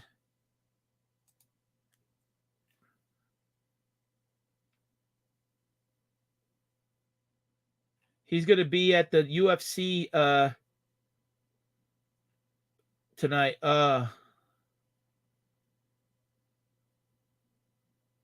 So I mean, oh, I know. I played that, and unfortunately, I played. Here is the picture of the bleachers, and I played them carrying the guy off, and they threw a towel over his head. So here they had 2 snipers on the roof taking the guy out, but I mean, come on, like they did not notice. I mean, how many times do they ever have to do this? In my whole life, what, it's been 40 years? I mean, they prepare for this. Why weren't they they did a shitty job, I'm sorry to say. Oh wow. A remarkable photo captured by the former White House press corps colleague Doug Mills. You could zoom into the right of President Trump's shoulder. You could see a bullet flying in the air to the right, following an attempted assassination.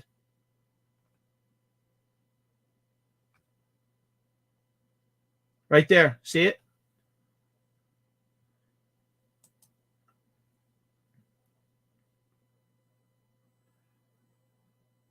Tim Cook from Apple. I pray for Donald Trump's rapid recovery. My thoughts are with him, the other victims, and the Trump family. I strongly condemn this. Yeah, who knows? You know, I mean, who knows, John? I'm sharing with you guys. All right. So we're going to share. I'm sure everyone has seen this. If you want to really see something that said, take a look at what happened.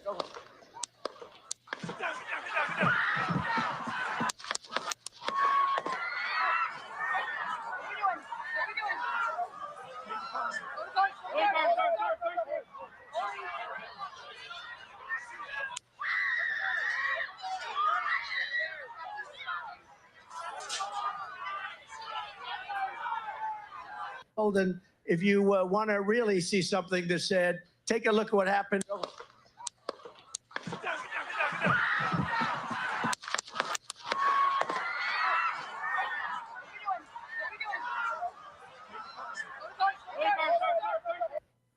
Wow. I mean, the sheer panic that must have been there going on. And people don't realize when you shoot a rifle, even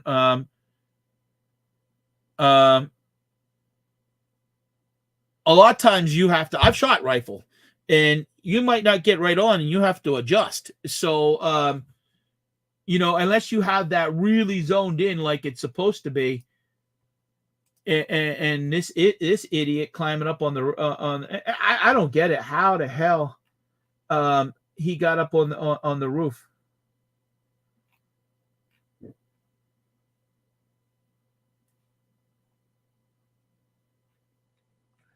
So let's hear what. I didn't see that part, but I heard screaming and hollering. Is anyone one of Alex Jones? If you know, he was the guy that, and he just lost his shirt. They took him to court and sued him. He called the conspiracy theory for the shootings that were at one of the schools, and he got sued, and he lost everything. But this is Alex Jones. Let's just hear what he has to say.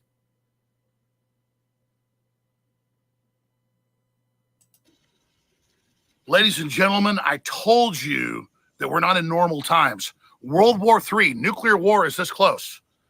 They just fired 5 shots at Trump and hit him in the side of the head. And the media's like, oh, big deal. He survived an assassination attempt. This is crazy town.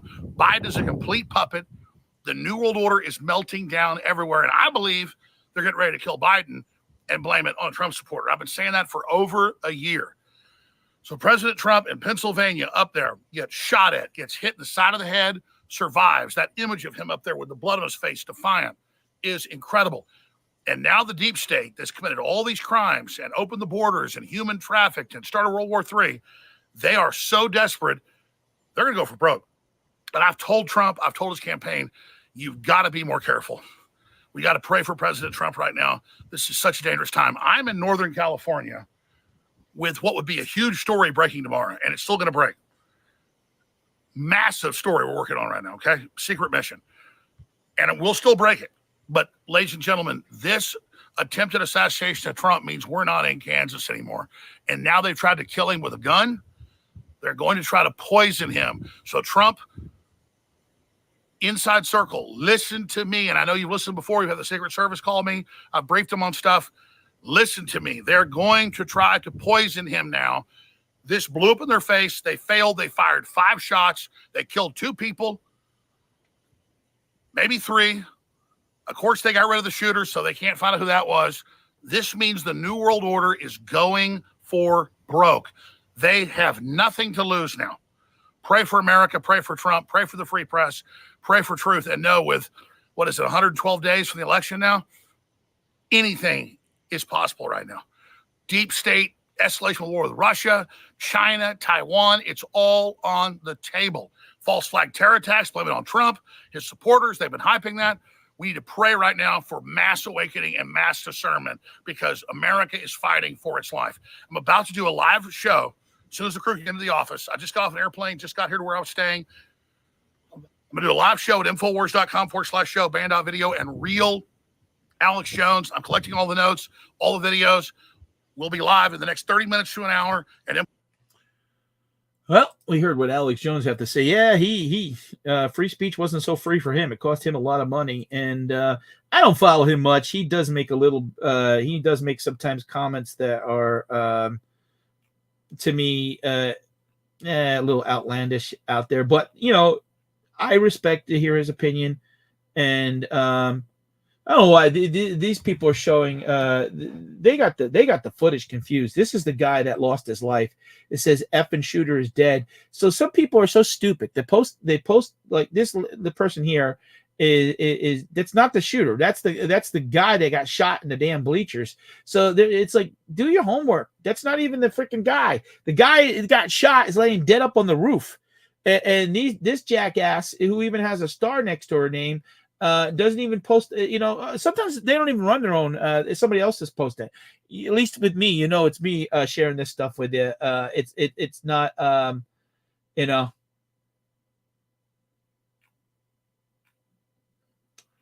Oh my God. So let me see if we're finding any other footage. This is the asshole.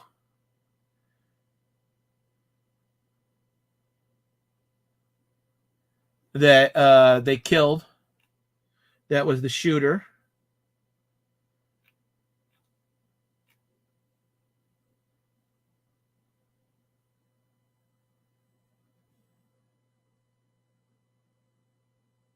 Yeah, he's a little bit out there. I think, one guy I do miss, and I wasn't always a fan of him, but I like to listen to him, was Rush Limbaugh. And I there was just some things. It's like I remember years ago, like even the National Enquirer, it was always fake news. And a lot of times they got the damn news right. It sort of was like TMZ. I wonder what TMZ has posted.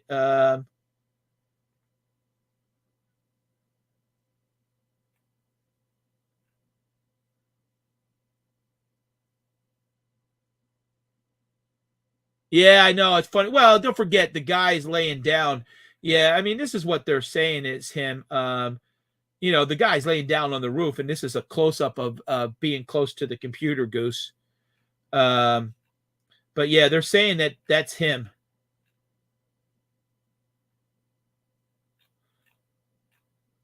So, of course, there's going to be a lot of goofiness that is on Twitter. All right, so let's play this. All right, we're going to play this clip, and we're going to listen together, folks.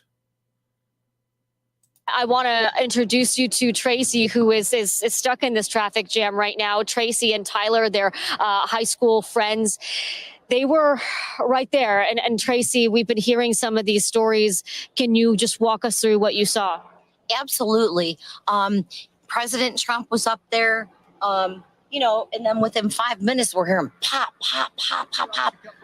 And then everybody's on the ground, everybody's on the floor. And it was just like, what? And we were on the ground level. We were 4 rows back from the stage. And are you coming? We'll just follow along with you. They're moving in the car here. So we'll just from the stage, and the people in the bleachers behind us, somebody got popped. Somebody got killed. Somebody died. Somebody got shot. Like this close to where we were. Those bullets, I pray to God for these people's families. Oh my God. But how is this happening in our country today? And why? Why is it happening? Why? And Tracy, you were telling me earlier, you and Tyler, this county, this area. Did you ever think something like this would happen here? Never. Absolutely never. This shows you how much hate and hostility is in our world today. This is not a good thing. We need to all come together as a human race, We need to help each other out. Can you describe this area, this county, this place that you and Tyler grew up? Tyler? Rural. Rural. Cows, chickens. This is farmland. This is farmland here. Butler, that's the county seat, but most of the county's private farmland. So it's people are pretty easygoing. And Tracy, we talked about, often Trump rallies, people are coming to celebrate, to see the former president. They're coming in with a pretty excited attitude. Can you walk me through what you came in with and what you're coming out with? I came in with hope and excitement. If you have you ever been to a Trump rally? Oh, we cover them all the time. Well, how does it make you feel? How does it make you feel? How are you feeling? It makes me feel absolutely great and wonderful. In my heart, I feel that this man really wants to help our country, because I really feel that. I honest to God, I do, because this country for so long seems to be going down a path that it really shouldn't be doing. So, you came in to hear the former president speak, someone you're a fan of. And what is your state of mind now? Not good. There's too much hate. This is too much. We can't do this as a country. We can't do this.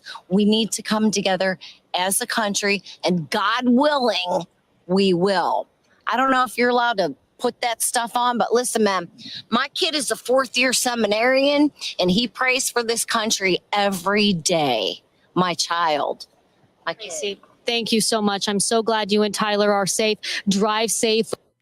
Yeah, she seemed pretty level-headed. I don't know. I didn't catch anything kind of wacky that she said, but guys, if you're just coming in, I do appreciate you here watching along with me. I was about 45 minutes away, and when I come home, I said I'm going to go live because I'm just so upset. And all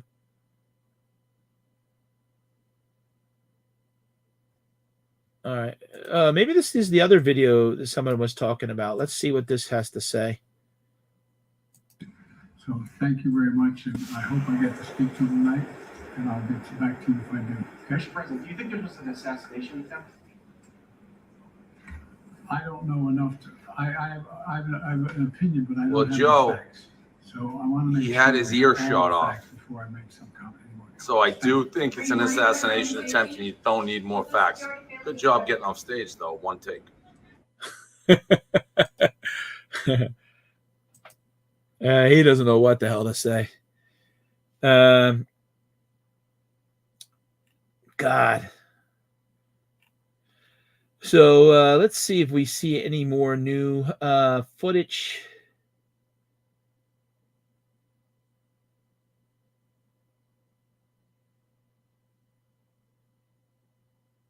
God, it is unbelievable that he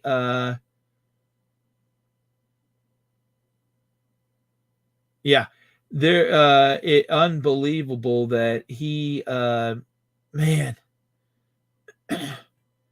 we're 112 days away. I've listened to this guy, Danny Bongino, once in a while. So let me see.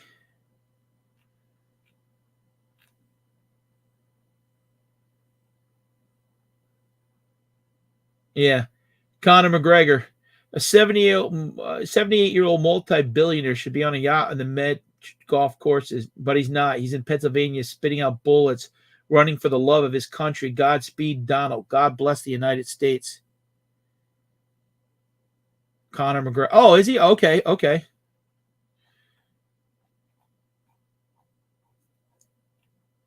All right, his video is only 2 minutes and 56 seconds. Let's see what he has to say. It's time for a full presidential package for President Trump. If you go back and listen to episode 2079, President Trump does not have that. He doesn't have that now. I get it. There are some legalities involved. But President Trump is a former president running for re-election. You essentially have two incumbents running. Folks, he does not have a full presidential package right now. It is putting the man in danger. His threat level is apocalyptic and catastrophic. It is time right now for Kim Cheadle, the Secret Service director, to get her head out of her ass and do the right thing. I could tell you stories for days about her putting politics ahead of presidential protection. I am not being overly emotional because I've said it before. The Secret Service director is utterly unqualified right now to be doing what she's doing. It is time for her first to get this thing solved. It's an emergency situation right now, and find out what happened. But she should step down immediately. Some of the things she has told people on that detail about security arrangements, clearly making political statements, she is completely unqualified. It is time for President Trump to have a full presidential package. I'll leave you with this, and then I'm asking you all, please, again, it's in these times where, you know, I'm not some freaking poet, man, so we don't need to do any of that stuff. I'm just saying, you know, like when these people get lost at sea, they have lighthouses and stuff for a reason, you know? God's that one for you, and he's that one for us right now. Just ask. Just open up. Prayer matters. It's not a joke. It's not some scam. What do you think? This was all created out of some kind of alien mist or something? We need them right now. The nation needs them. We're still the United States of America, even though we got a lot of crazy people. You don't want some foreign country right now taking advantage of this chaos. And on this, listen, I say all the time, maybe put a little smile on your face in a really tragic time. Campaigns are snapshots and sound bites. That's all they are. Donald Trump's got a lot of guts, man, getting up there, exposing himself again to what he knew was an assassination attempt, and pounding his fist in the air. That snapshot's going to live forever. That was a clip from the Dan Bongino Show. You can watch the full show. We recommend you do on Rumble. Go to rumble.com. All right. So, yeah, he was, as you guys were pointing out, former Secret Service. Guys, I do appreciate everyone that is here. 23 of you guys here. Wow. I haven't done a live in a long time, and typically I don't do these type of lives. But we're going to, let's see what, okay. Good night, T. Love you. Be good. All right. We're going to play this clip. This is a clip. So let me get it set up. Looks like this one will be a good clip. What I'm trying to do is avoid playing again. We want to play stuff that you haven't seen from a variety of sources, and I haven't seen. So I'm sharing a lot of stuff with you guys, and obviously there's going to be a lot of news footage. So let's play this clip right now. Had just showed up at the Trump rally just a short time before it started. And he actually tells me that he saw the shooter on the building, and his name is Benjamin Macer. Thank you so much for staying around. Just take me back. What were you doing before the shooting happened? And then what did you see and hear? I was just standing there like everybody else, waiting for Trump. And as Trump started, I noticed two officers that were looking for something or somebody. I was looking around myself and seeing a guy on top of one of the buildings go in between one building to the next, and went and told the officer that he was up there. And when I went back to my spot, I heard that people could still see the person from where they were standing. So I checked that out. And I went back to tell the officer that if he came over there, he could see them. And when I turned my back is when the shots started. And then it took me a second or two to figure out exactly what it was.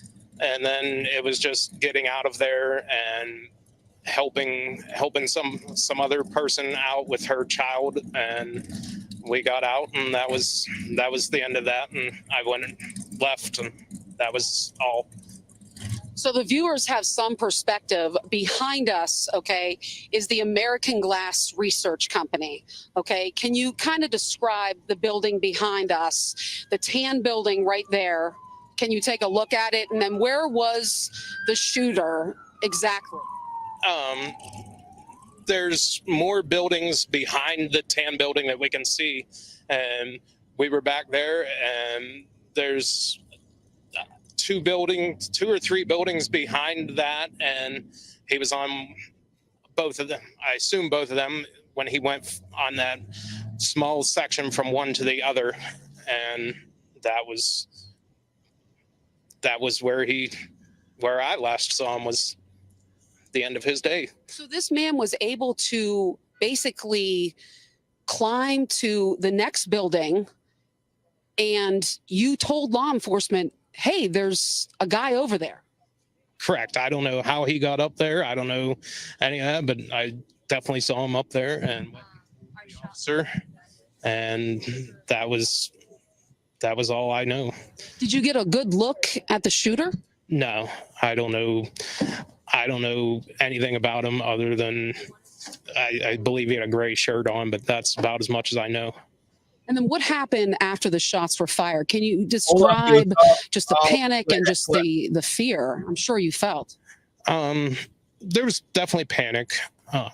We started out of there, and I went away a little bit and noticed there was a lady trying to get out of there with her two chairs and her little child, and I helped her. I carried the child out and her chairs for her, and we got her out, and she said that her dad was still up there, and told me what he was wearing. So I went back up and found her dad and told him where he could find his daughter, and then that was it. I left and got myself out of there. So the building where the shooter was, if you look to your left, it's that light tan building that we're seeing to the left of that brown building, correct? Correct. Back behind the couple of trees. And any idea just where he was positioned in terms of shooting at the former president? He was just on the roof. That he would have been almost parallel to the stage. I couldn't see the president from where I was, but I knew where the stage was. So you were telling me that you actually told law enforcement, hey, there is a guy over there. Correct. And what was their response again? He just took that information and went towards the building looking for the person. And I'm not sure. Like I said, when I turned around is when the shots were, so I don't know what happened with that. And then obviously my attention was directed somewhere else. Anything, you said you're a local here. What do you know about this company here? Hey, Dave. I don't know anything about American Glass Research. I assume they do glass research, but that's all I know. And then another witness I interviewed, he just is baffled, just confused how, with all of the police here, the Secret Service, how this could have happened. Just what are you wondering right now? I don't have much wonder. The shooter was outside of the secured fence. He never would have went through security. So he was just far enough away, and I don't know. It's an unfortunate thing that happened, and it's not. That's all. Did you see him get shot? No, like I said, my back was turned at that point, so I didn't see any of it. Oh man, hey, welcome guys. We got 28 here now. You guys know this is a reselling channel, and you can tell by my thumbnail, I'm not talking about reselling. I was 45 minutes away when I got the news that at first I got someone texted me and said, "Hey Pat, I was in at Wawa at the time, and boy, I was upset."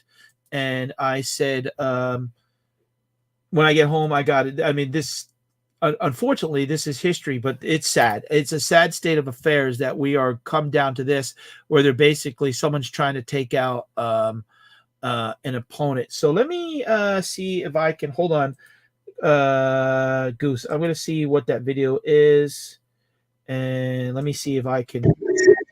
I got to mute that. Sorry about that, guys. Let me see if I can. All right, let me see if I can play that and see what this is about. How long is that, a rally? Okay. All right. So Krista Goose shared this to me. Thought it would be good to so we'll share it. And I do appreciate everyone that's being here. I never thought I would. I mean, I remember as I was 9 years old as a kid, and they tried to kill Ronald Reagan. And we are just in some sad times right now. So we are going to play this clip. Krista Goose shared this. Helicopter arrives at rally after possible assassination attempt on former President Donald Trump.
Okay, Goose shared that with us, but yeah, let's see what else we could find here. We shared a lot on Twitter. Unbelievable though. It's still a shock. Who was that former? I mean, obviously, are they showing the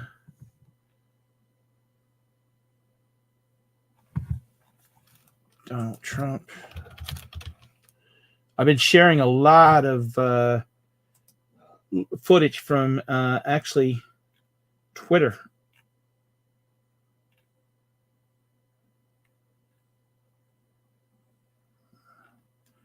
Megan.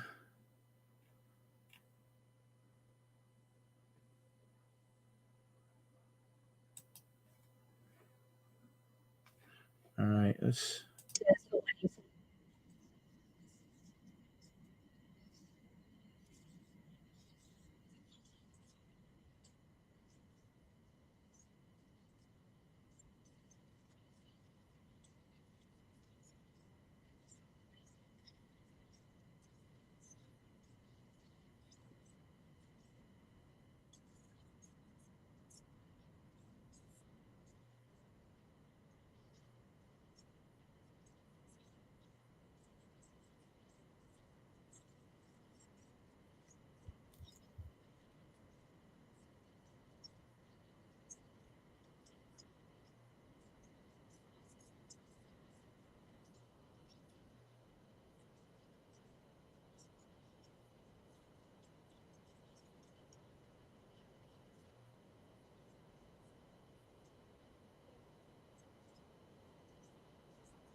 Oh, I tell you, still, I mean, this will be something that we will remember um, forever. All right, we are going to play this.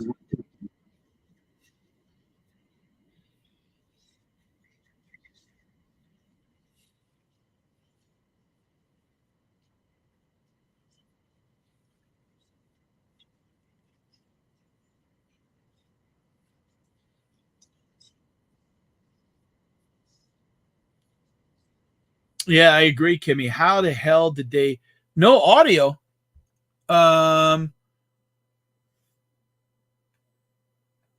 No audio. It was playing before. How come people said they could hear it before? How comes?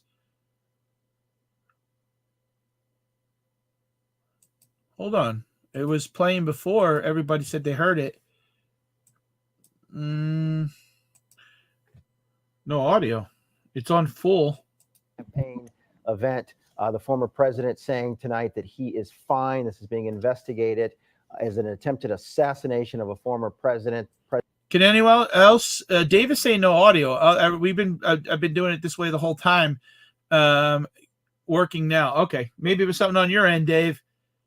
President Biden calling for calm, calling the sick and saying there's no place for political violence in America. Well, joining us right now is Tim McCarthy by way of Zoom. He was the former chief of Orland Park. He also was a former Secret Service agent who happened to defend Ronald Reagan back in 1981 when there was an attempted assassination on Ronald Reagan way back then. We have spoken to you many a times.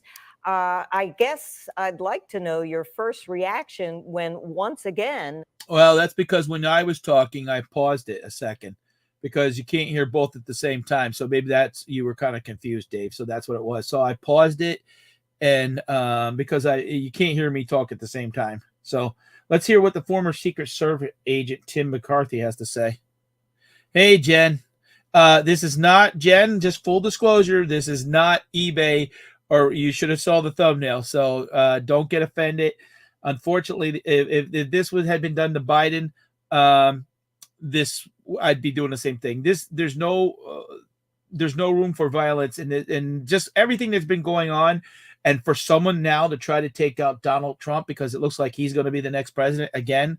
Yeah, I had someone come in earlier that said, sorry, Pat, so I just, never thought I'd have to do this on my live, but here we go. A former president this time is the target of an assassination attempt. Well, it's shocking that we're going through this type of thing again. Fortunately, it's an attempted assassination and not an assassination. But this type of thing, you hope never happens. Our political campaigns and discourse is pretty rough, but there's no reason for anything for this to happen. Probably more importantly, you're going to have to take a look at how it happened and what can be done to prevent it. From what I understand now, it was a sniper on a building that had a view and, of course, was able to take a shot. It was puzzling to start with because it was hard to believe that, as you know, the entire arena prior to the former president getting there was swept to make sure there was no explosives or weapons in it, and that everyone who went into the arena afterwards went through metal detectors. So it was puzzling to start with, because if you go back, our historic assassin has been the lone gunman, and with the exception, of course, of John F. Kennedy. But the historic assassin, same in the case of President Reagan, was a gunman that gets close. So it's hard to tell. It was puzzling what happened because if it was a rifle round, you would have thought that there would have been casualties behind the president, that just nicked his ear. Yeah. So some reports I'm hearing, he may have hit the teleprompter first, and then the president may have been hit by glass, but I guess they're reporting now he's probably hit by the bullet. So it's a terrible thing for our country.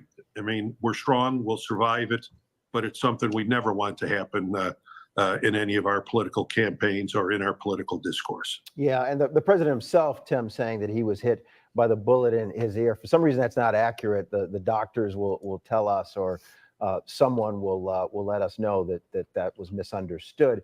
Can you just walk us through how the security the level of Secret Service security might differ for a former president out on the campaign trail rather than the sitting president having an official event? Obviously, these things come together quickly.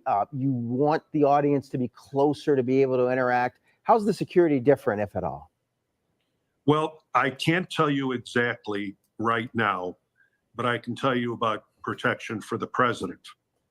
And any type of view of the president would normally be blocked, or you would be put in a position where they didn't have that view. So you rearrange where the podium would be, so there isn't a view outside of the secured area. Now, in some cases, it's almost impossible to do that, but that's why you have Secret Service has counter sniper teams. You survey the buildings that have that will have an overview of where the protectee is going to be. I did note on top of a building what appeared to be a Secret Service counter sniper team. Obviously, or possibly, they never saw the person. But those are some of the techniques you use, and you want to block that view. You often see with the president covered arrivals. So when he arrives somewhere, he goes underneath the tent, things like that. So you want to block all the views you could possibly have. What level of, they did have metal detectors. So he's getting almost everything the president gets, but I couldn't tell you right now exactly what they're providing for him. But for the president, any view of the president from buildings that you secure the building, and you would put in a position, the president in a position where the view is not allowed, or if it has it, it's blocked with different types of shielding. You can put up campaign events, you can put up banners and things like that.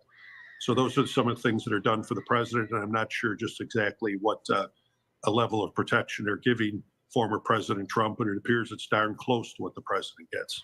Tim, would you consider this a failure of the security? Well, I'll tell you, when President Reagan was shot, that was a failure too, because we didn't use metal detectors at the time. But while he wasn't killed, he was injured. So yes, it's a failure, plain and simple. If a protectee is hit, something went wrong, something's going to have to be changed. So anytime a protectee is harmed, there's something that has to change. You have to critically look at what happened, why it happened, and how it can be prevented in the future. You know, I know you haven't been on duty for a while with the Secret Service, but can you talk a little bit about how the Secret Service and Homeland Security have adjusted their procedures to deal with the rise in our political polarization, the threats, how people are incited? Even have more guns in this country than we had in the 80s when Reagan was shot. What adjustments have they made to be able to deal with just where we are in this country? Yeah, about 2 or 3 weeks ago, I had lunch with the director of the Secret Service. She was in Chicago reviewing security for the DNC, and then driving up to Milwaukee for security for the RNC. And they're doing almost everything that is humanly possible. We live in an era now where you see, the standoff type of weapons, drones, rifles that are accurate from hundreds and hundreds of yards away, IEDs. There is so much out there now that the possibilities are almost endless.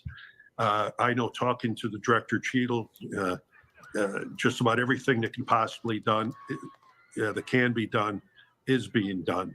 But remember, there is no foolproof security anywhere in this world. There is nothing foolproof. For every preventive measure you take, someone comes up with another threat level. So you try to bring the odds into your favor, and then count on the final ring of protection, which are the agents assigned to the presidential detail to react to it, cover and evacuate the president, or the arm's reach theory of going after a person with a weapon, or the threat if it's close by. But for every preventive measure you take, someone comes up with another, and it's 360 in every direction, above, below, and around now. And it's a daunting task. And you're absolutely right. There's more weapons out there than ever before. And it'd be important if they can find out why the person did it, what the motive was. I know the shooter appears to be dead, and what their motive was for doing it. And that helps from the intelligence side in the future. Tim, how do you think this will change anything for the upcoming RNC and DNC? I can assure you, talking to the director of the Secret Service, that absolutely everything that can be done is being done. And I think they'll double the efforts as a result of this. I think you will see our politicians and of course candidates for the presidency, they want to be out there in the public. They want to meet the people, and of course in our country we want to have be able to shake the hand of our political candidates. So I suspect you might see less visibility out in the public for former President Trump as a result of this. But the Secret Service can only advise. We can't order the president or the former president or candidates not to do things. You simply have to react and provide the best protection that's available. So I think you might see less visibility of former President Trump while he's in Milwaukee, covered arrivals, and of course, no visibility outside of the protected area. It's a tough job. You know, our candidates want to press the flesh. They want to shake hands. And, you know, you can only advise. You can't force them not to do it. Yeah, they remain commander in chief. While we talk about the RNC, we got a statement from the Republican National Committee and the Trump campaign confirming that the RNC is a go. They said, as the former president communicated tonight, he's doing well. He's grateful to law enforcement. He looks forward to joining the delegates in Milwaukee this upcoming week. Tim, really curious, you know, that clip that we all keep seeing over and over again of the president, as he says, being shot in the ear. What do you see from the video of this incident tonight? Well, I certainly don't like to see that type of video at all. And what troubles me, or what I'm concerned about, how it happened, how the gunman got to the roof, how the former president was exposed. Was the building surveyed? Did our counter sniper teams obviously didn't see the person? So the important thing now is to learn from this, and thank goodness that we're learning. It was only what appears to be a minor injury of the former president. Learn from it so it doesn't happen again. And if we have to ramp up the security for our candidates even more, then that's what we have to do, because we want a peaceful transfer of power. And in spite of, you know, our political discourse gets pretty rough, you know, I guess that's just going to happen and to continue for the time being. So more is going to have to be done, and our candidates are going to have to be less exposed as a result, or to use those techniques to diminish that type of exposure. On a personal level, you have been through this before.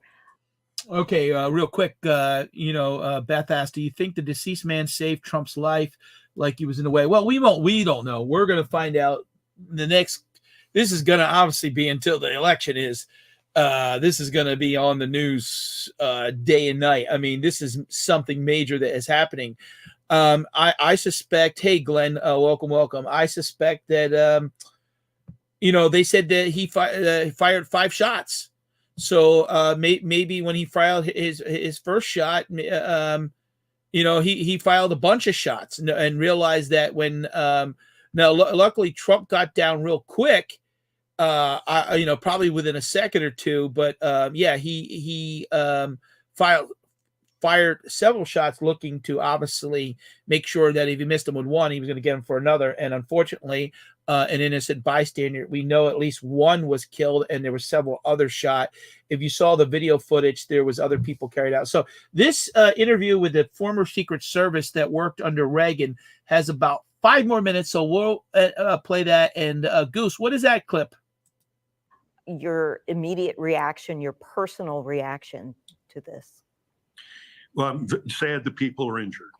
First and foremost, people were, I understand, killed, and sad about that. And our prayers go out to those folks. I'm glad that it was only an attempted assassination, and the former president is going to be fine. But it's got to be looked at critically and thoroughly to understand what happened and why it happened, and that I'm sure is going to be done. I'd like to know the motive of the person. Not that it makes a difference, but you can learn from it a little bit. But it's a horrible thing. We thought the historic assassin has been the lone gunman. You don't discount the people with sniper rifles. We'll never forget the Kennedy assassination. And it's just another sad time for our country. But the country's strong. Obviously, former President Trump is strong and is going to do just fine. and you're probably going to have to hold his horses to keep him from getting back out into the public right away. I'm sure. Yeah, he's already he's know how to do that. showing resilience. If we could, the control room, put the statement from the RNC and Trump back up there. We wanted to read for you that, well, we don't have it anymore.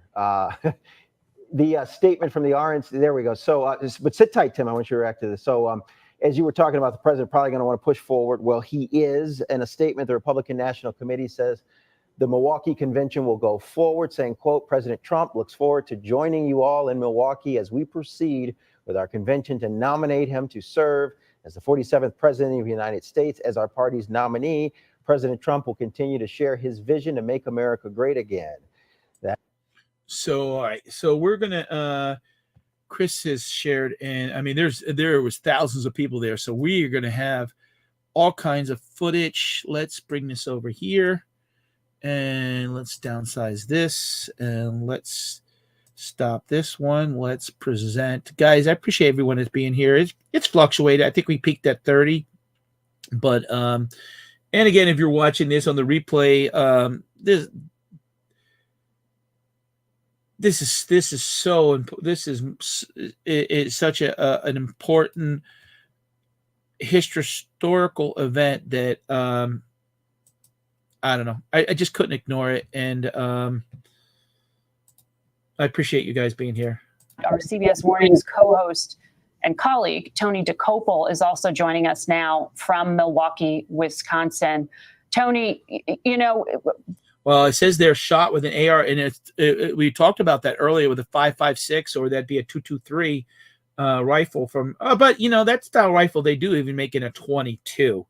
I've seen that made in a 22. So let's see what he has to say, and there's going to be a lot going on. I'm sure the FBI has already raided this guy's house. These Republican national conventions, they are often just like the Democratic national conventions. Almost like a week-long commercial. There's pomp, there is circumstance. The tenor and the tone of everything is about to change. What are you seeing out there, Tony? I'm sure people are on edge.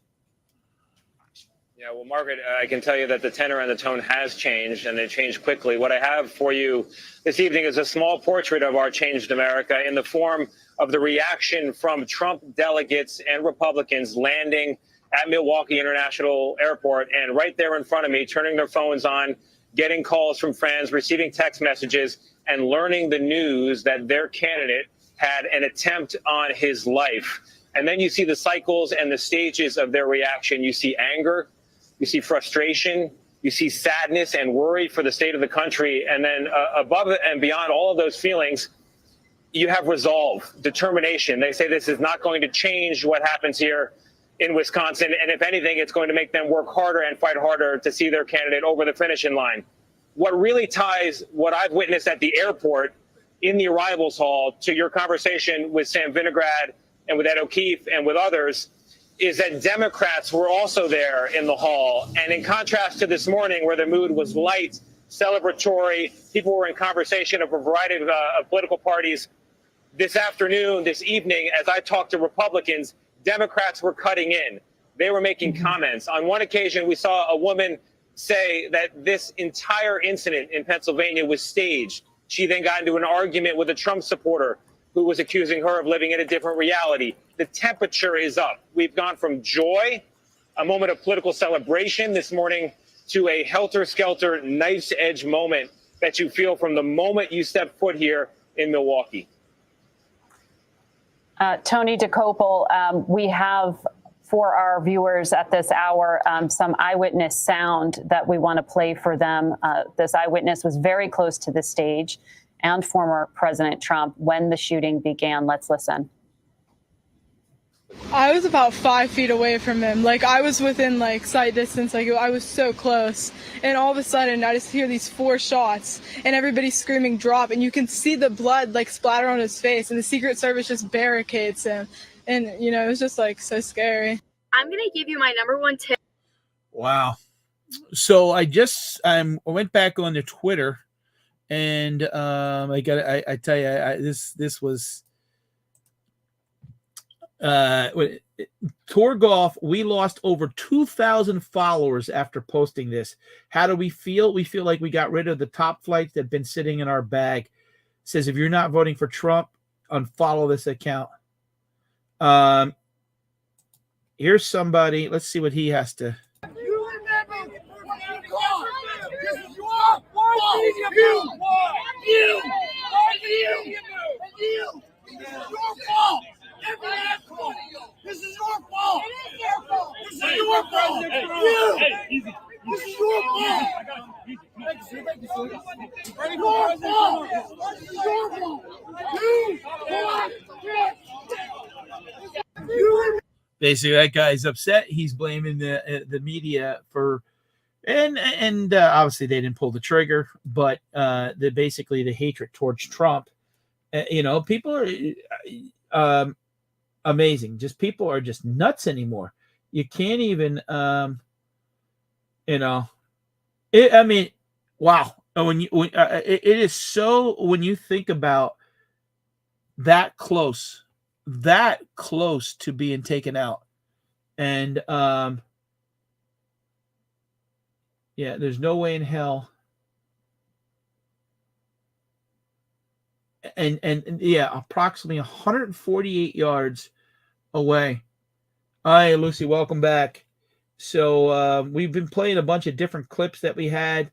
God.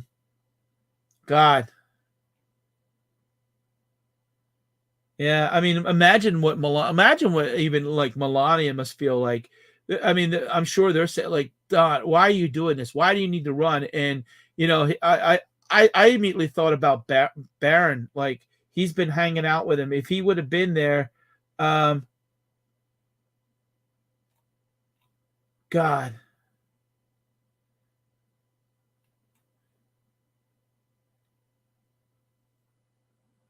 All right, here's a little bit of a different angle. So let's play that clip. Hold on, let me. Yeah, Chris, it reminded me of the Sopranos episode when they tried to shoot Tony Soprano in the vehicle, and God is, but this is real life. All right, let's play this clip. Took over. And look what happened to our country. Probably 20 million people.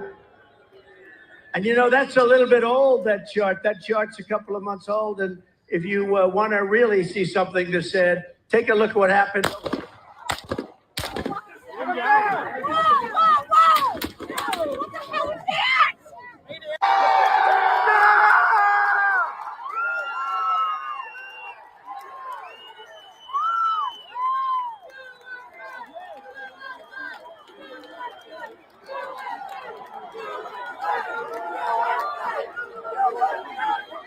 Took over.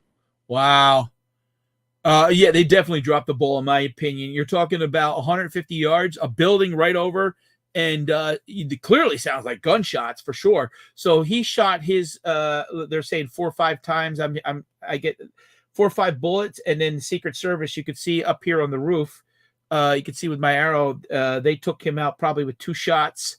Probably took him out with the first shot, but the second shot was just to kind of confirm it. But what the F was that? Let's play. So this is from a viewer in the audience from the left of Donald Trump, and on the ground looking up at the bleachers. And look what happened to our country. Probably 20 million people. And that's a little bit old, that chart. That chart's a couple of months old. And if you want to really see something that said, take a look at what happened.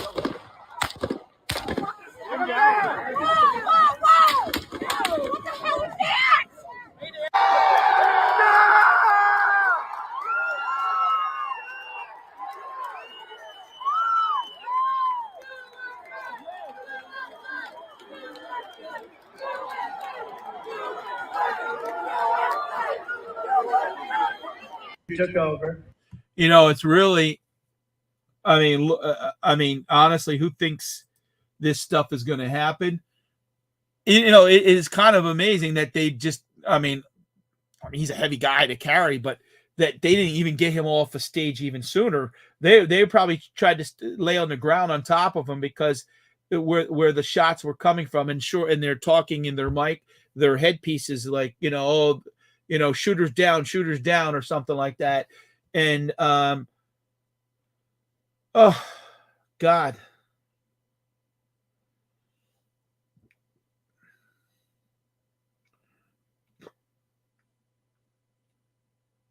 Oh. So here, this guy, I guess a secret service agent just didn't notice a ladder leaning on a roof. Of course, that wasn't 150 feet away. So there's the looks like there's the guy on the roof dead. Here, let me see if I can enlarge this a little bit. Did it go up? So it looks like a ladder and a roof.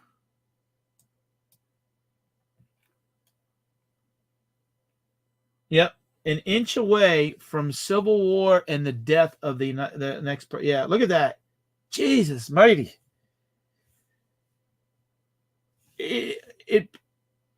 Boy, I mean, Jesus. And he immediately gets up, and obviously you could see that he shook up. He immediately gets up and is like, fight, like. He's no dummy. I don't care what anyone says. He's no, yeah. Ben Carson and Candy Carson, they tried to bankrupt, they tried to slander him, they tried to imprison him, now they've tried to kill him. But if God has protected him, they will never succeed.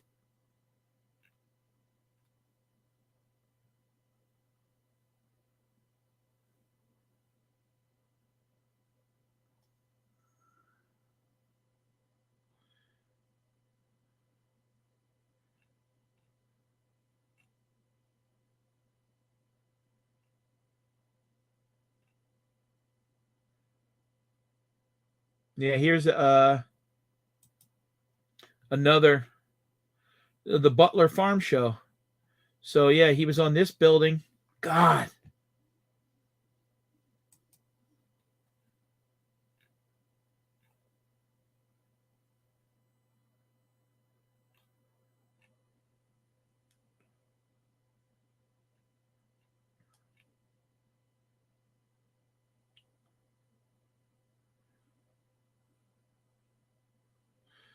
Yeah, he's gonna name the vice president soon.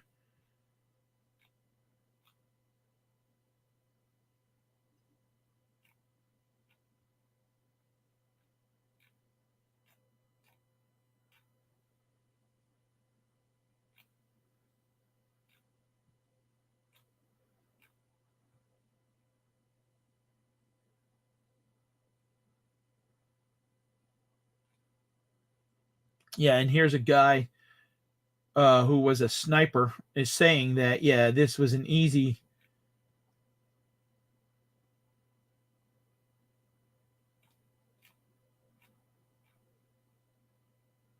So now they're saying President Biden has talked to Donald Trump.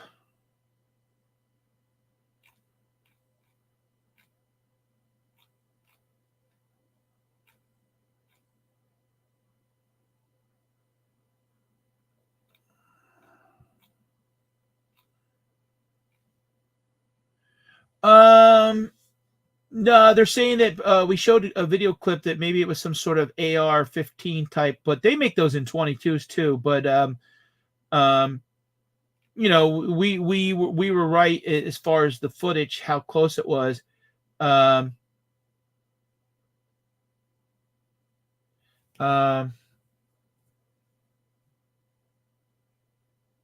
Tucker Carlson was this was 7 hours ago, so this was before it started. Be speaking at this year's convention. She had a prominent role both in 2016 and in 2020 when the Republican convention was held virtually because of COVID-19. For time purposes, this was 3.5 hours prior. Look at the full house here. So this was at 3:03, and this happened around 6:30. Also, his daughter Ivanka Trump not speaking this time around.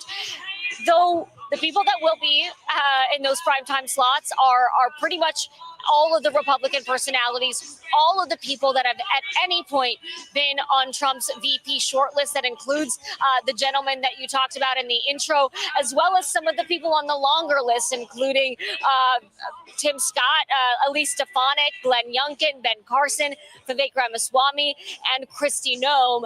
Now, the former president has been teasing this announcement. He said in a campaign email to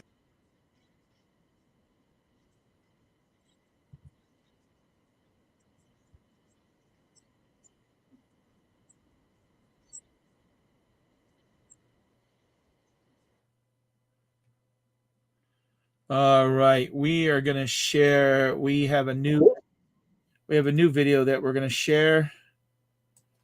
So let's share. All right, hold on.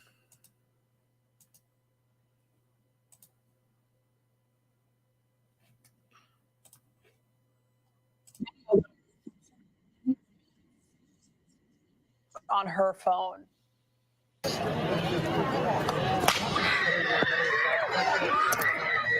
Oh my gosh. Okay. Yes, don't. We're okay. We're okay. We're okay.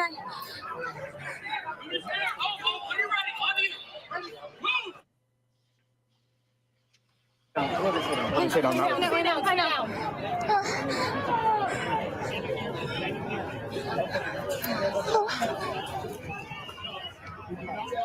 Okay, Scott? Yes, everyone say no.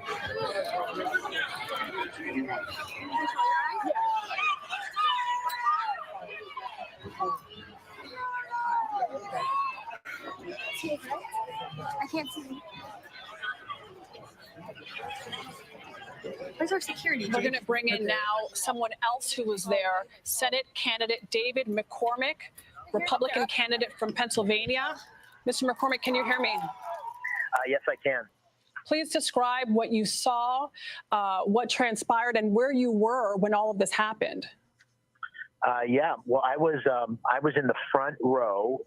President Trump was facing the audience, and I was to his right in the front row.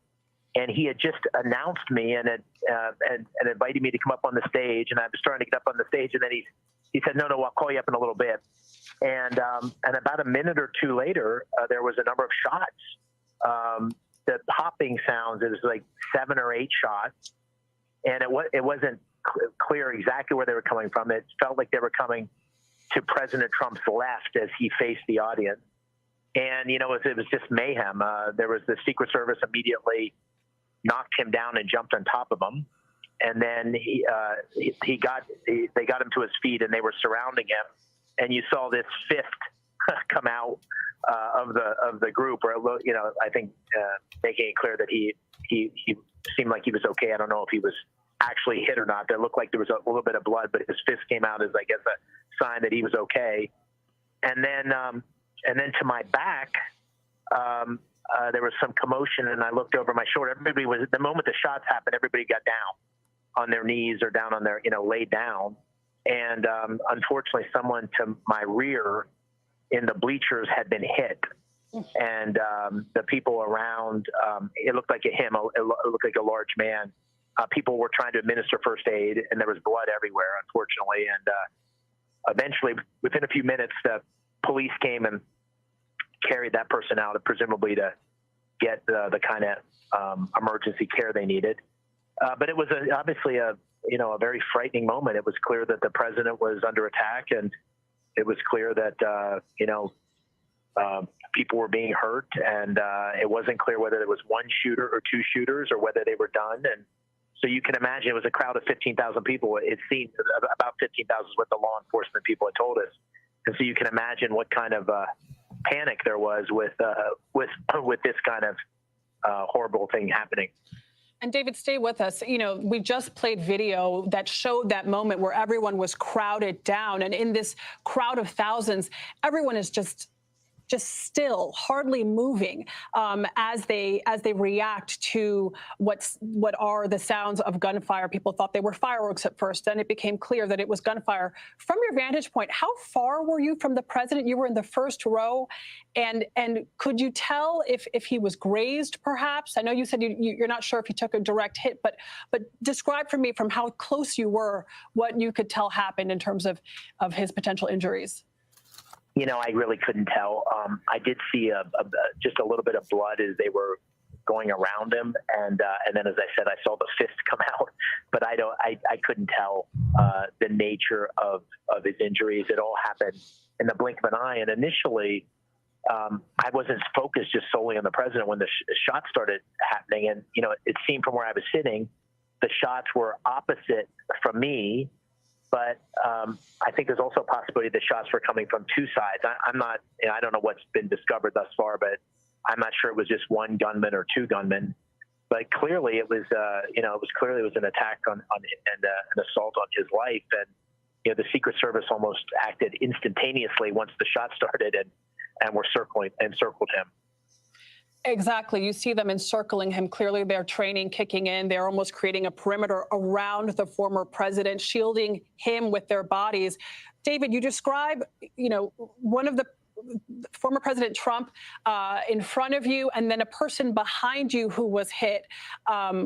So these bullets could have been coming from any direction, or did you have any sense of where they were coming from? I know that you said that you weren't sure if they were coming from one place. Right. Well, it wasn't clear to me. From where I was sitting, it felt like the bullets probably came from across the other side of the crowd, because if they missed the president, then they would have hit somebody behind me, or you know, someone in my part of the crowd. So I thought I heard shots coming from that direction, but you know, others thought that they heard shots coming from other directions. And, you know, I was a military person, so one of the things, it's always hard, it's not always easy to tell where the shots are originating from. So, and it's, you know, they weren't huge sounds. They weren't booming sounds. They sounded like almost a small caliber weapon. You know, in moments of chaos like this, you know, you always have to be careful you don't jump to conclusions. But Beth, he has left the hospital. He's doing okay. That's the latest news I have. So, you know, I'm reading your comments, so they're not being ignored. I can't overtalk the video, but yeah, the latest I have is he's left the hospital and he's doing okay. So, but I think they felt like they came from the president's left, from where I was sitting. And David, you know, these events are loud. So for these sounds to pierce through the crowd and all of the noise, everyone reacting quickly, getting down. I mean, we've all been through lockdown training, unfortunately. Tell us a bit about the scene with the victim that you saw. Where did it appear that this person had been hit, and how severe were those injuries? You know, it was really hard to tell. It was a lot of blood, so it wasn't clear where the bullet had struck him, and how, you know, how severe the wound was. You know, he looked to be unconscious, but even that's not entirely clear to me. But it was obviously a lot of blood, so I'm assuming he was pretty severely wounded, and you know, I'm hoping and praying he's okay. All right, I just found another clip I'm going to share with you guys that ties into this story.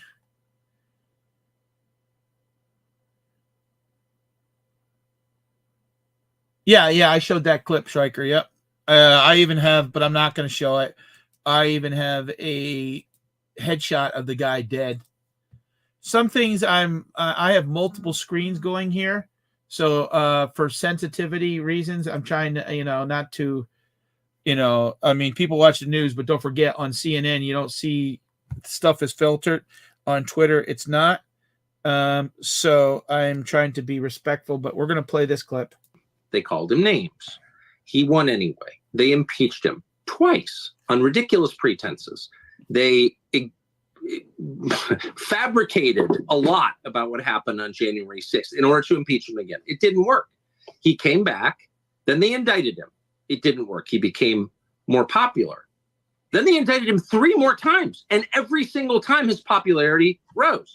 So if you begin with criticism, then you go to protest, then you go to impeachment, now you go to indictment, and none of them work, what's next?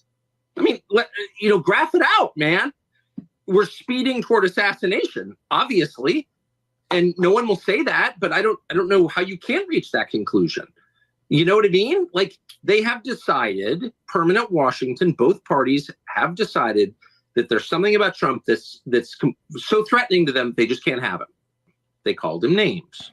He won anyway. They impeached him twice. So that's Tucker Carlson talking about this, and this was posted earlier in the year. That I've seen, like I said, I did play that message earlier from Trump, Goose, basically thanking the Secret Service for their quick action. And we're gonna play now. I'm interested in what the world is saying as far as across the world. So I found we're going to play this.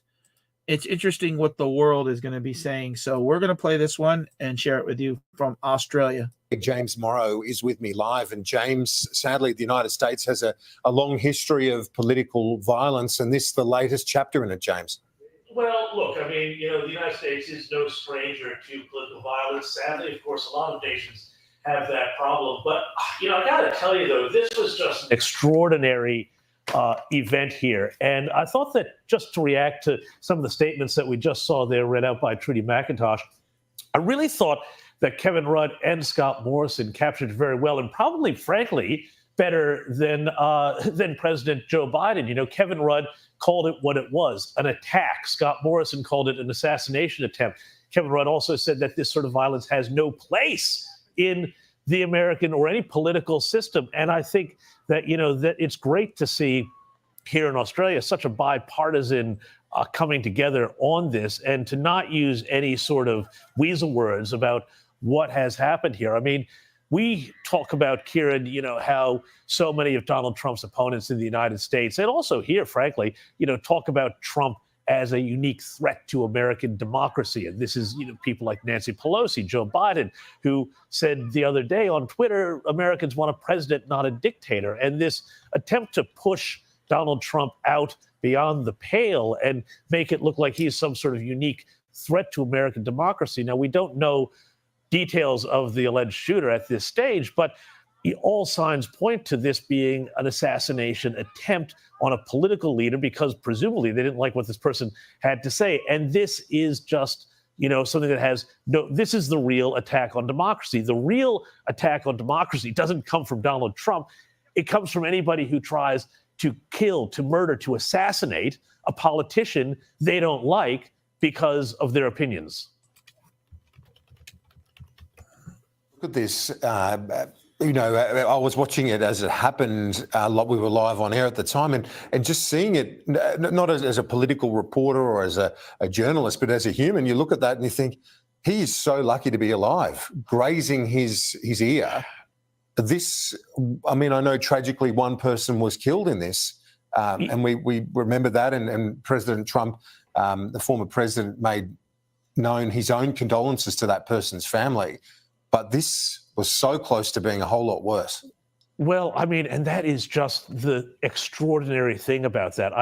Literally millimeters difference between clipping the former president apparently on his ear and, potentially penetrating his skull, hitting him in the brain. This was, the phrase dodge a bullet. Well, this is dodging a bullet right here. This is just extraordinary. And of course, obviously, everyone's condolences go to the family that lost a loved one today at that rally. But, the idea that the front runner for the U.S. presidential election, and he is the front runner in all the polls here, could have been eliminated, literally physically eliminated from the race by an assassin's bullet. And it is just, the slightest bit of wind or the slightest bit of movement could have changed the outcome of this incident is just extraordinary, Kieran. Oh, indeed. And the image that will remain, I think, not just for this election presidential campaign, but for decades to come, is Donald Trump rising out of the embrace of the Secret Service agents with his defiant fist aloft.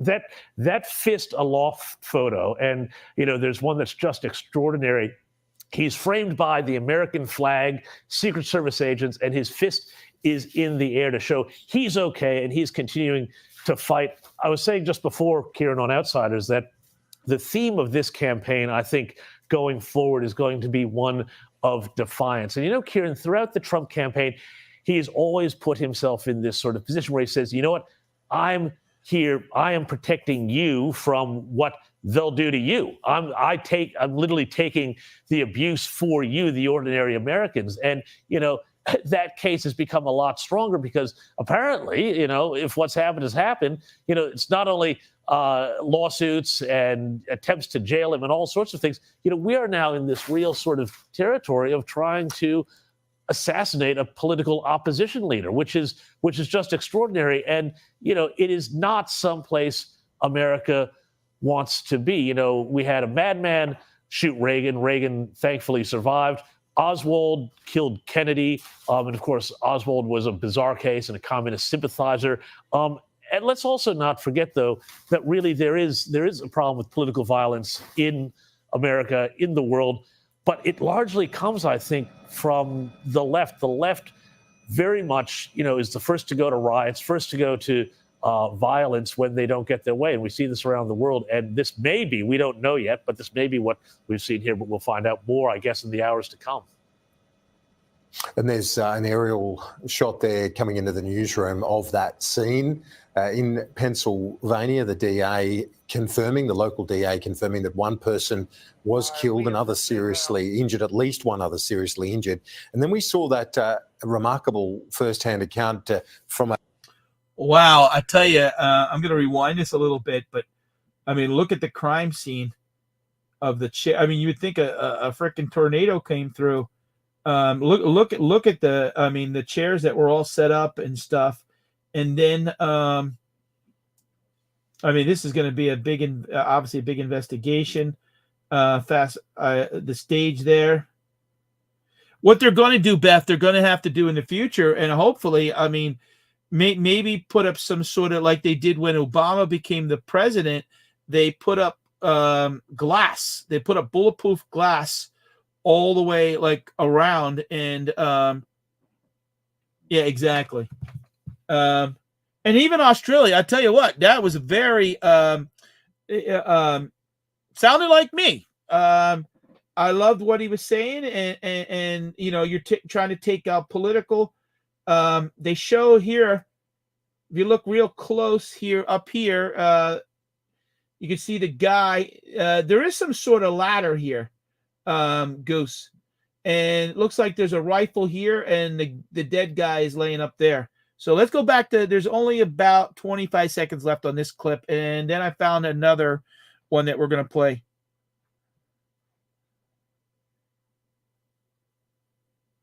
The local DA confirming that one person was killed, another seriously injured, at least one other seriously injured. And then we saw that remarkable first-hand account from a witness who saw the gunman climbing that building as well outside. James Morrow, thank you. Yeah, so that was news from Australia. I like that. That was a good. Yeah, let me. I think this is the one. No. Yeah, this is the one we're gonna play next. All right. And let's go to StreamYard, and oops, sorry about that. File out one by one. Those crowds are very packed, and so many times you're not able to get cell phone reception because there's just so many people there. So this area right here started becoming a gathering place for a lot of Trump supporters, a place where they were calling their families, letting them know that they were okay, a place afterwards where people were checking on each other, trying to make sure that people were okay. And I want to bring in right now one person who was inside of this rally. Sir, you were inside. Yes. Where were you seated, and what did you hear? We're seated right in the front there, a little bit to the left, about 6-7 rows back, and we were just standing up listening to Trump talk there, and we just heard like a bullet, and you just seen him like swipe his ear there, you know, and then the next thing you know, you heard other bullets, and he fell. Then there was like probably like 3 or more shots, you know, And then you just seen the crowd, like, just look over at the bleachers there, you know. And then it just got crazy there. I mean, it was so scary, you know. And I feel for all the innocent bystanders, that because there was some people that got hurt, innocent bystanders there. And we're just praying for them, make sure they're all right and that, you know, and pray for Trump. What was your initial reaction when you heard those popping sounds? We were inside as well. It was one right after another. It sounded like someone set fire, you know, like firecrackers off, you know, like boom, boom, boom, you know. And then, you know, you realize something's going on here, you know, and then everybody just like hit the deck, and it was pretty scary, you know. And there must have been a shooter on the outside of the perimeter, you know, and he must have been shooting inside and hit some innocent bystanders. Because there was a big crane there with speakers, and there was a line there, and the bullet got hit. You know, the line got hit, and you can see all the fluid go out of the hydraulic line. Yeah. Well, we know there's so many unconfirmed reports. We know law enforcement is still working. This is an active investigation right now. How are you feeling? Standing here right now, this has been a very chaotic 24 hours. We're living in a scary time now. You know, this world, you know, we definitely need more police, you know, to patrol everything, you know. And hopefully we'll get that with Trump coming in here. You know, so everyone should get out there and vote for him, you know. And your reaction when you saw the former president after he was shielded by Secret Service agents? We did see him pop up. He raised his fist. I heard the crowd cheering for him. Yeah, he was looking for his shoes. He's like, where's my shoes? But hopefully he'll be all right, though. I think he's strong, and he'll come back and be ready for November. Yeah. Well, thank you so much for your time. Yeah, I heard him say about where's his shoes? Where's his shoes?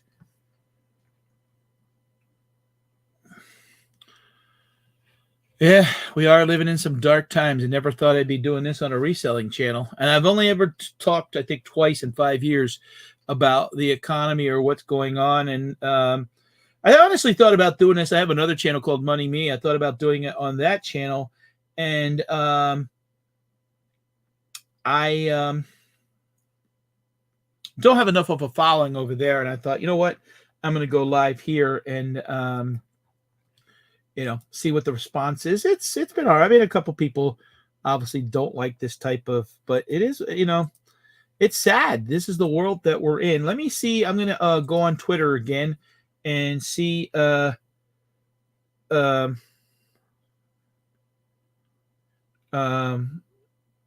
hey, look at this. I got to show you this. That's one thing with Twitter. People are quick to make things, and some of the things, you know, they made, it was funny because we were in the store looking today, and we saw some Trump, and this will probably be the next t-shirt. Look at that. Someone's already made, God, when you think about what this guy has been through, I got to save that.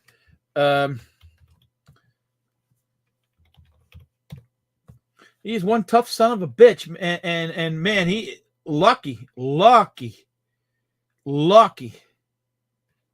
God.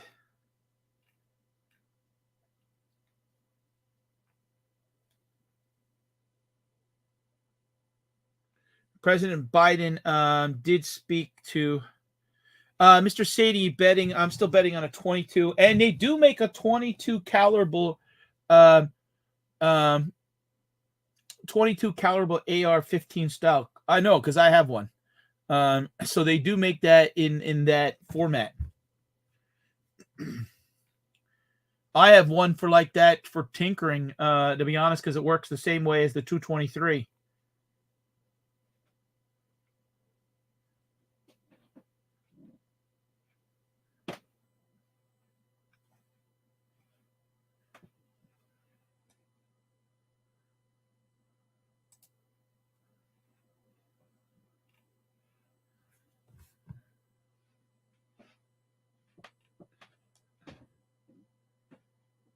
You're going to get your right ear pierced tomorrow?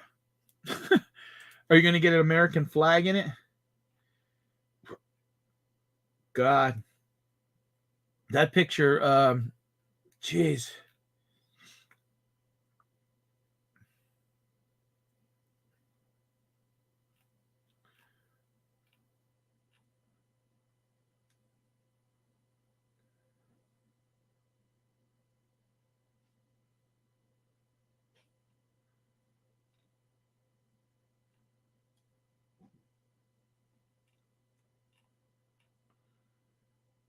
Caitlyn Jenner. Caitlyn Jenner. Fist bump.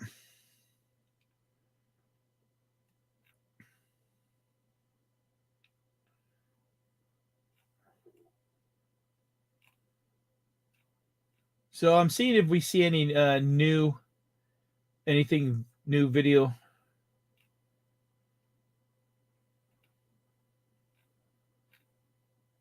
Obviously, no one can come out and is gonna not support him.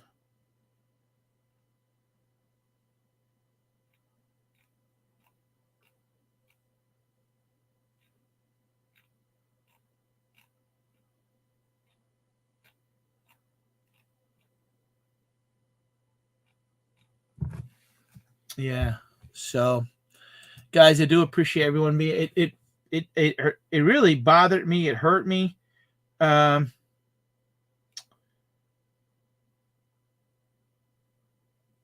His shoes probably, when he ducked or got pushed away by Secret Service, his shoes probably came off.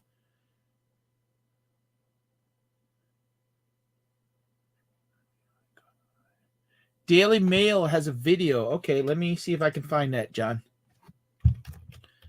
Daily Mail. Okay, let me see.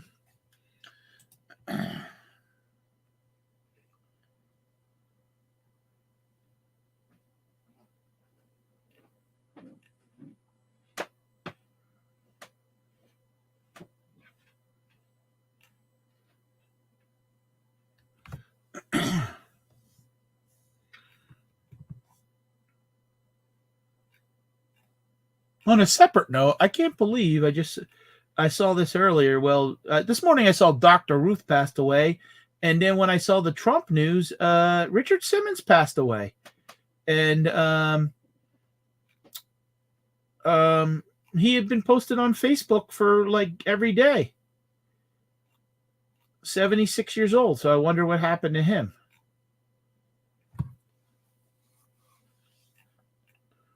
So let me look on YouTube and see if I can find that. All right. Hold on, Chris. I'm looking for Daily Mail.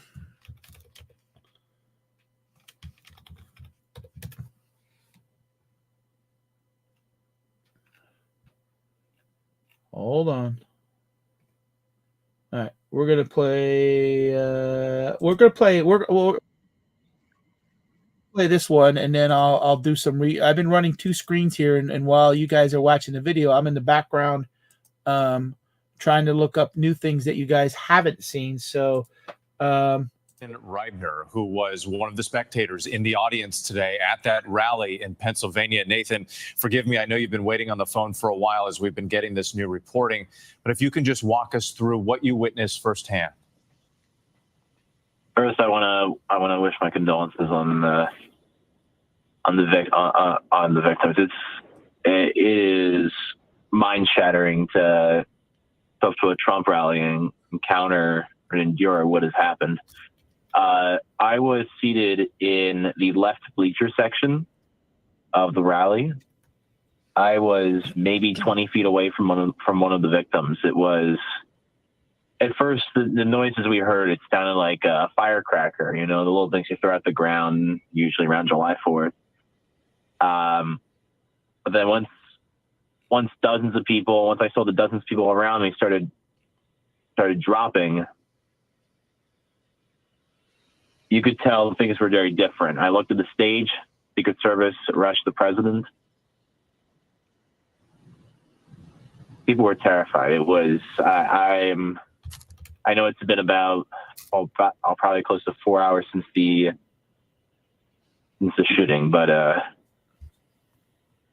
and Ryan, I'm at a little bit of a loss of words. I can imagine, as anybody would be, and we can hear that emotion in your voice, and in real time as you're trying to think through what happened hours ago. One of the things that has been very difficult to watch is, as we played this video back, former President Trump goes down, the Secret Service pounces on him, and the one thing that you do hear in the background is you hear that screaming as members of the crowd recognize that someone has been hit. You said you were 20 feet away from one of the victims. What did you see happen to that person? I saw that people were trying to encourage them first after everyone dropped, and after everyone at least thought that the threat was not immediate. People started moving away from the person to give them room so that they could be moved out. There was no medic nearby. You guys had Rico on earlier. I saw Rico afterwards. He had blood all over his shirt. I remember I took a photo. That's something I'm never gonna forget. I will never forget that image of him trying to help someone who was encountering the unimaginable. What does this say to you? And I know that these thoughts are raw. This is fresh in your mind. You're seeing these images on television and now trying to compare that to what you witnessed firsthand with your own eyes. But how would you characterize this state in this country right now? I answered an interview in late May over the Trump verdict. And right now, things are deteriorating at an even more rapid rate than even most can imagine. I mean, everything we're going through with this election cycle is historic. I understand there have been some very contentious election cycles, like you look at 1968. I understand that some cycles are very contentious, but this absolutely is that beyond the political impact that's going to have to help Trump. This is a damaging image to the world. The man who is currently polled to win the presidency, who I wish the best of recovery.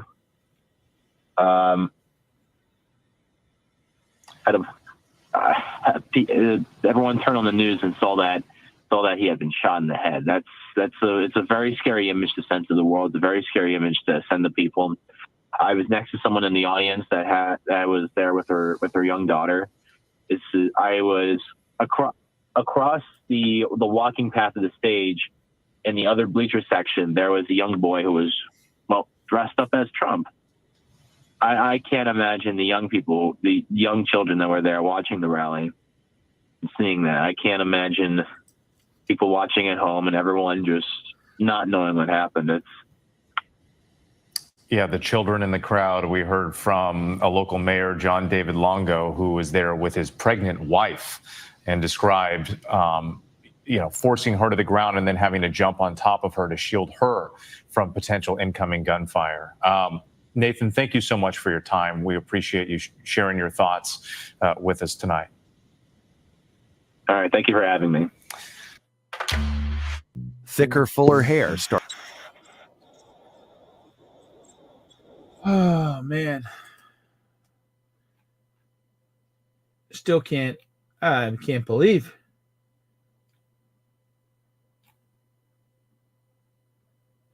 All right. This is.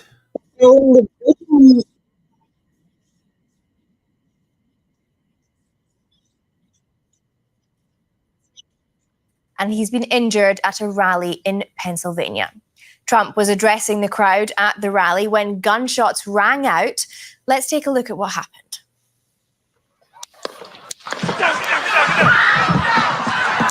Secret Service officers rushed onto the stage and pulled Trump to the ground.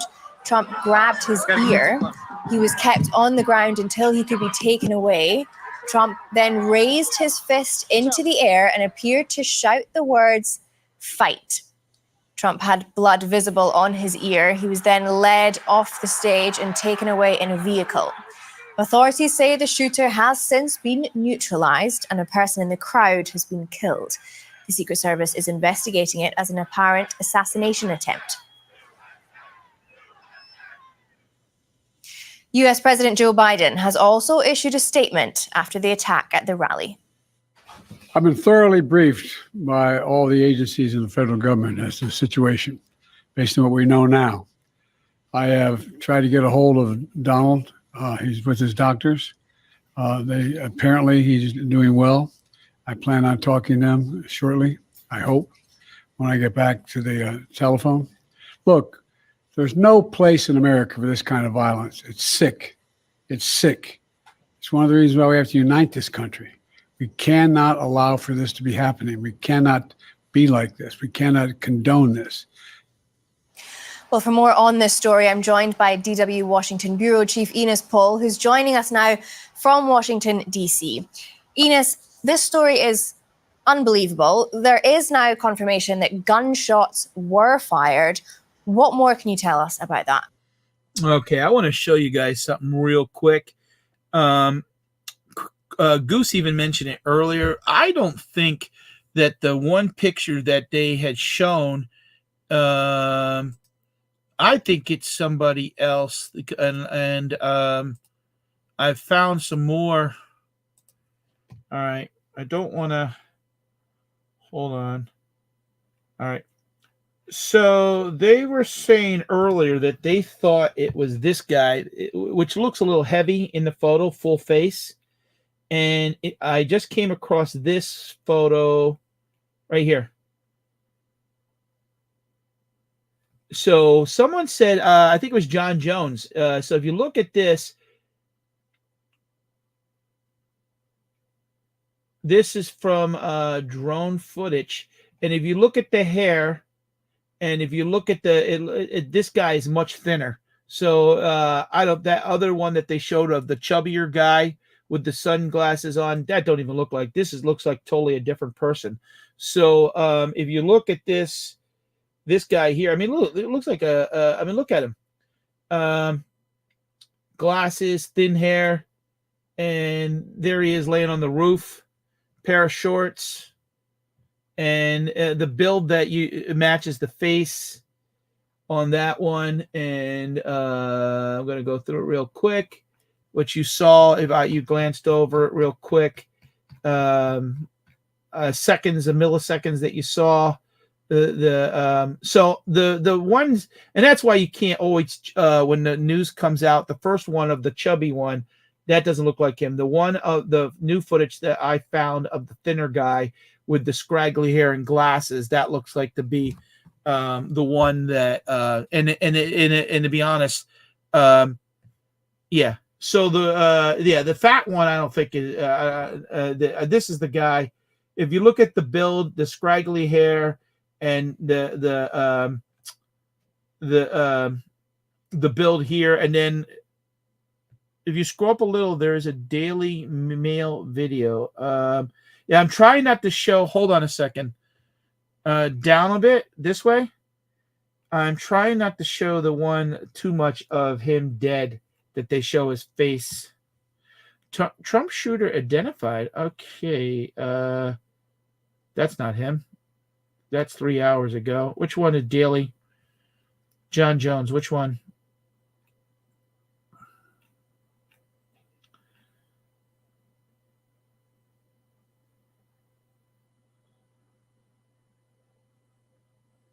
Oh, now look at this one. This one is showing, and the guy here with a scraggly, some scruffiness.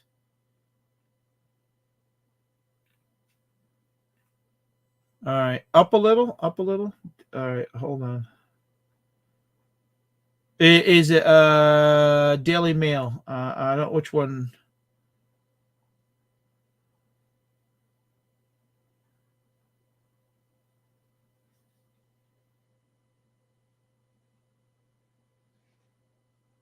Oh, right here. Okay. Right here. All right, we're gonna hold on. Yeah, hold on. Let me go back on this.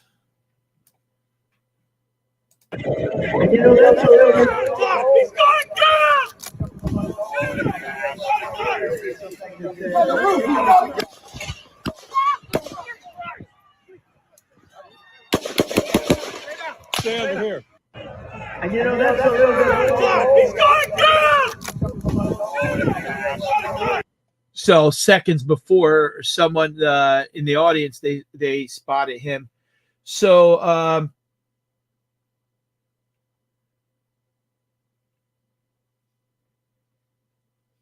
Trump shooter is down. Let me see what this one.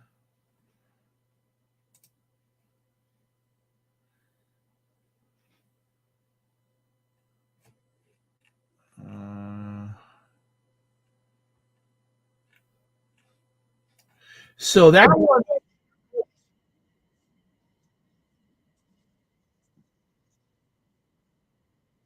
All right. All right. Let me go back to that other footage that I was playing a second. Well, I think I might have found the name. Not that it's that important, but of the guy.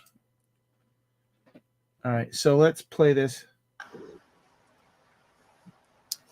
Yeah, I think the most important news is really that Donald Trump, former President Donald Trump, is doing fairly well.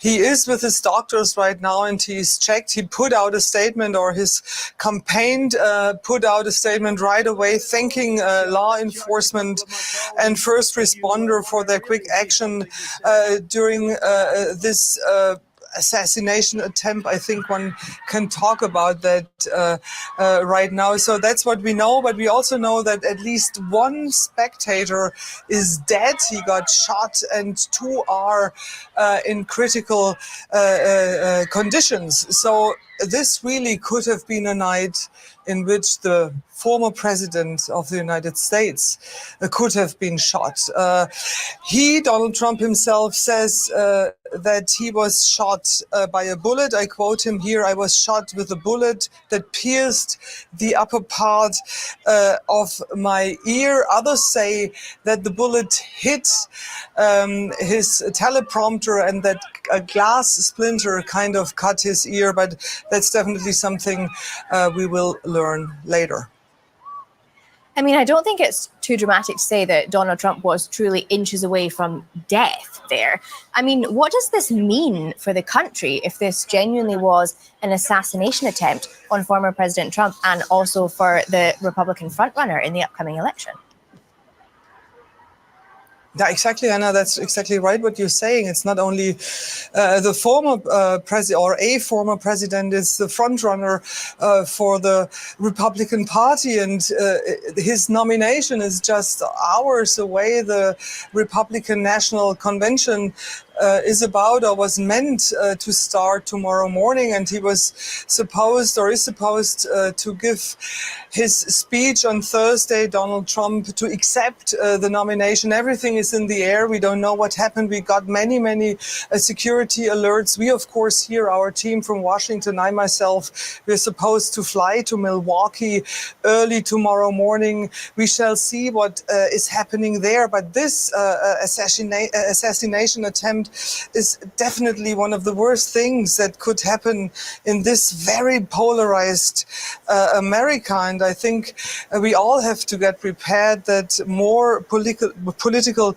violence and social instability might just occur. And some people are worried that Donald Trump kind of might use that for his campaigning.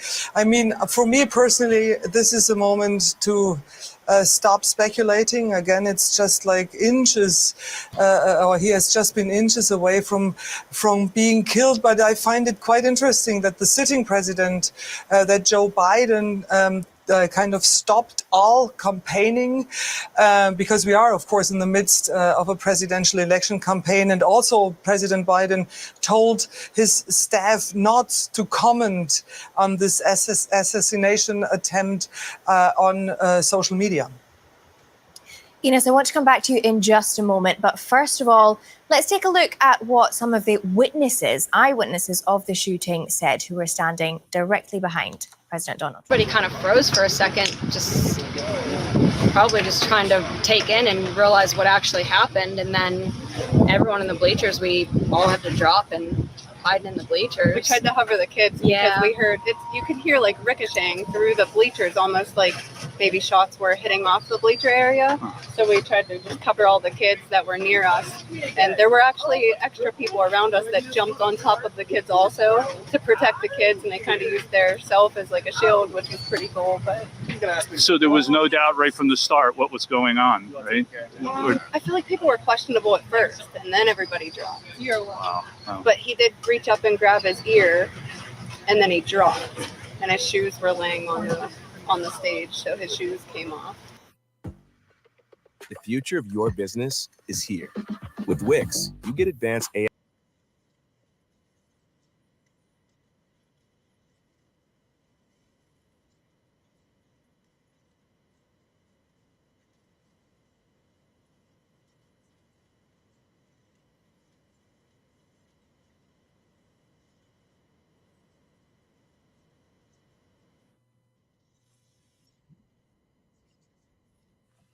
So I'm just finding out that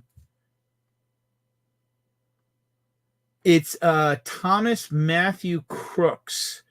I was just found out that is the 20-year-old male. So let me see if I could Thomas Matthew Crooks. Let's watch a couple more minutes and let me see what I can find. Where he is? He from Pennsylvania, and Thomas Matthew Crooks is actually the shooter. Our bureau chief there, Donald Trump has said that his ear was hit by a bullet. We can see in this picture up close blood on Trump's ear and cheek. This is when he was dragged away by the Secret Service officials. And Enos, thanks so much for joining us again. Let's talk a little bit about the security details and how this actually happened in the first place. What does security look like at a rally like this, especially such a big one? And how could it have happened that someone potentially got a gun into the venue? We are hearing reports that the shooter was outside of the venue. Tell me a little bit about that. Walk us through it.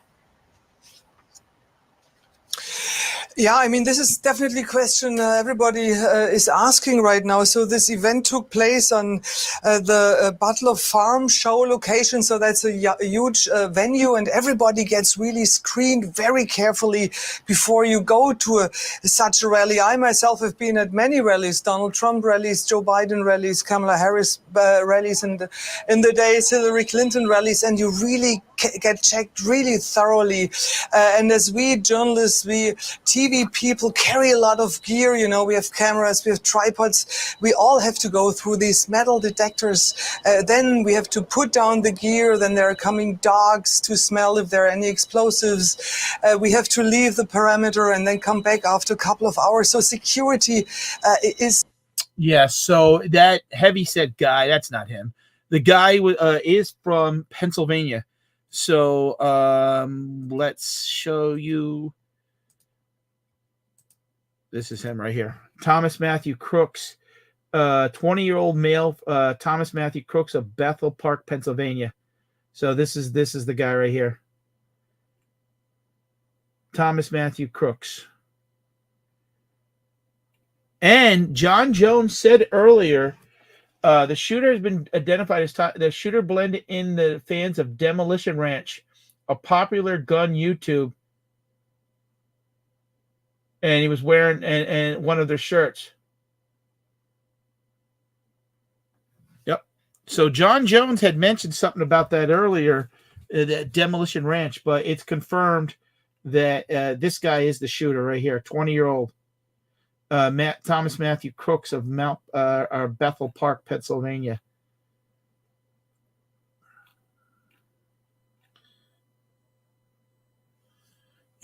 So that's for sure is him.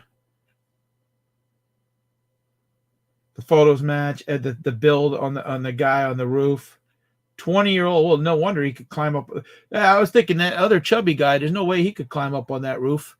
You know, it was ridiculous. So let me see before guys, I do appreciate everyone being here. Yeah, damn Pennsylvania people. I know, exactly. Let me see if there's any other new footage we want to share. I do appreciate everyone that's here. 20 years old. So it's funny because I did mention it, and Stryker mentioned it earlier about the teleprompter. So maybe the teleprompter actually saved Donald Trump's life. It might have hit that, and then a piece ricocheted or something happened off that. I mean, we're going to find out more. I mean, the whole thing is an investigation. So, I know when Obama won, and there was all that presidential, there was all that bulletproof glass. Yeah.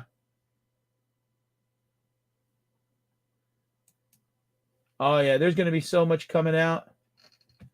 So here, let me show you something. I remember seeing that, thinking, "Holy crap!" Like, of course, when you have 1 million people, they were worried. But here's the. I mean, look how they made the glass box.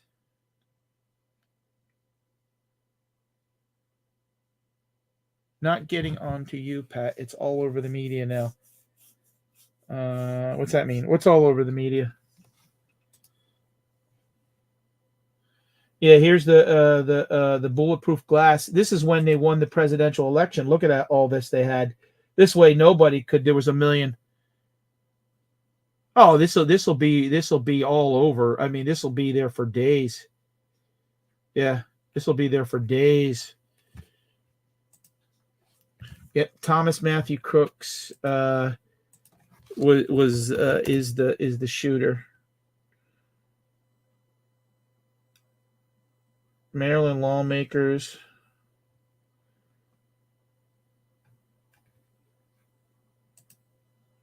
At Commonwealth Charter Academy, we understand that family comes first.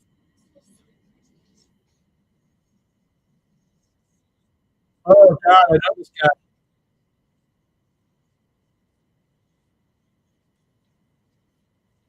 To notify extended family and things.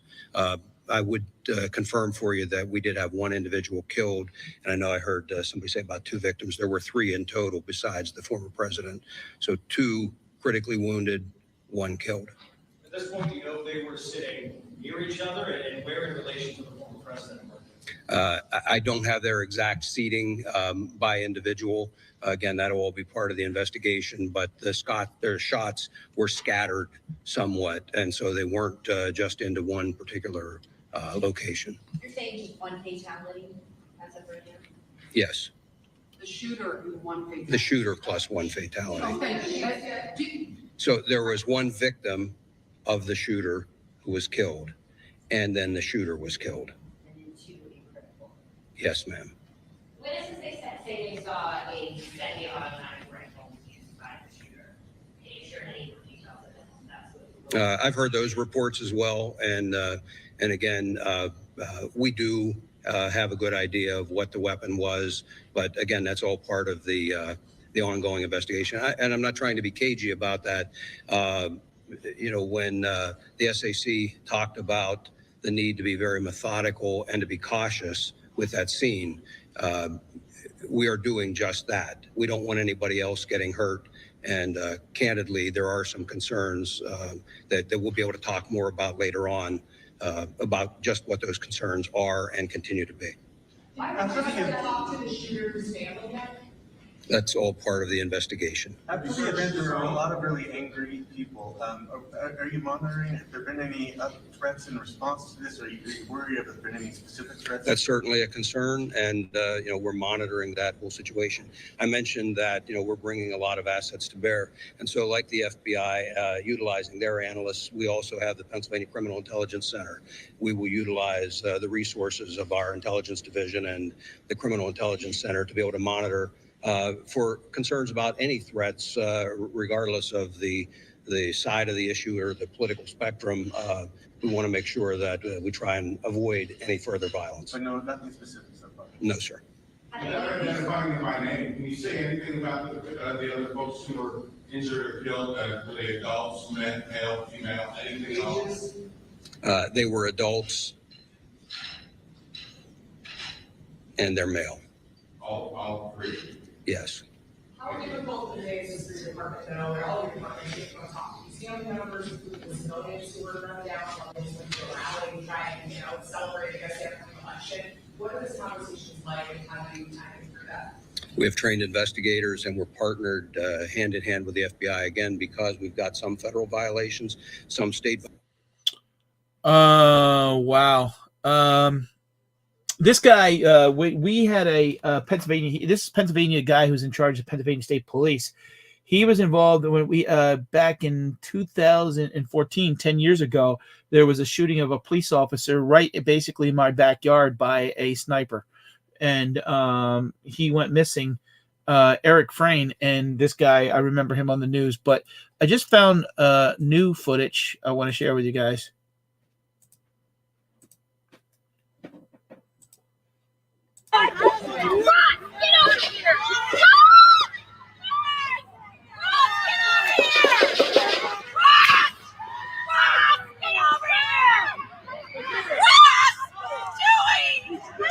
I hope he's turning this way. Be careful, guys. What are you doing? What's that?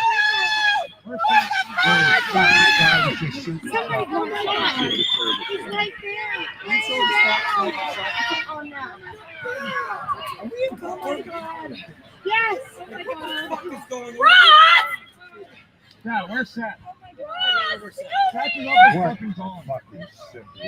Dude, that's exactly why we need fucking Trump here. Oh, fucking Secret Service don't fuck around, man. Holy. So someone shared that footage with TMZ. It shows a picture of the shooter up top shooting. Someone got a picture of him, and then obviously he got shot, and that's why his, you don't see him because he's down. But Jesus Christ, like it just so could have been prevented. So could have been. It's just disgusting. 20-year-old.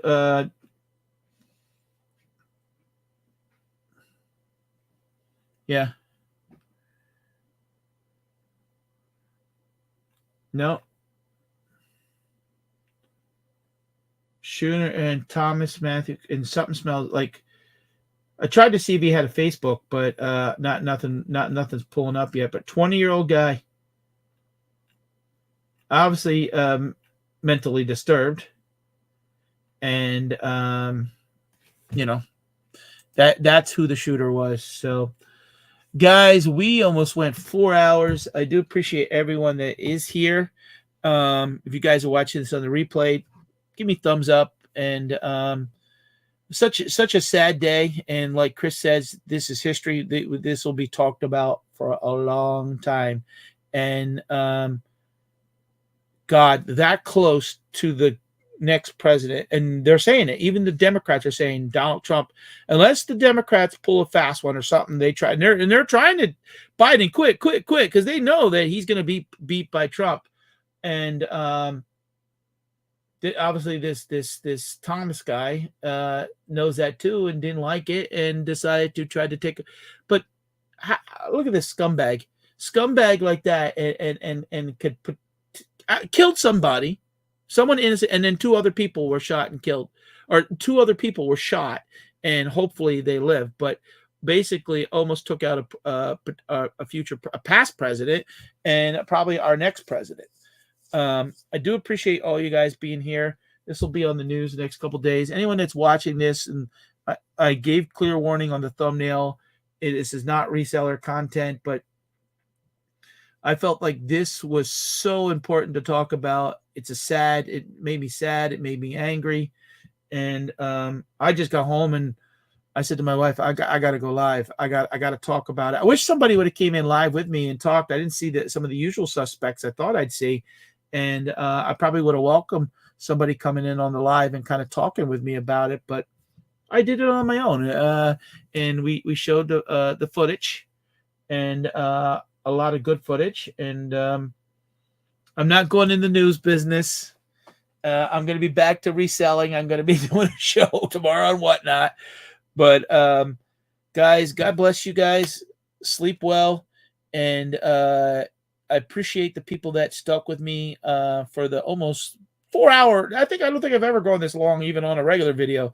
So I do appreciate everyone that's be here, and stay safe out there and stay positive. And I'll be glad when the election is over, and it'll be interesting to.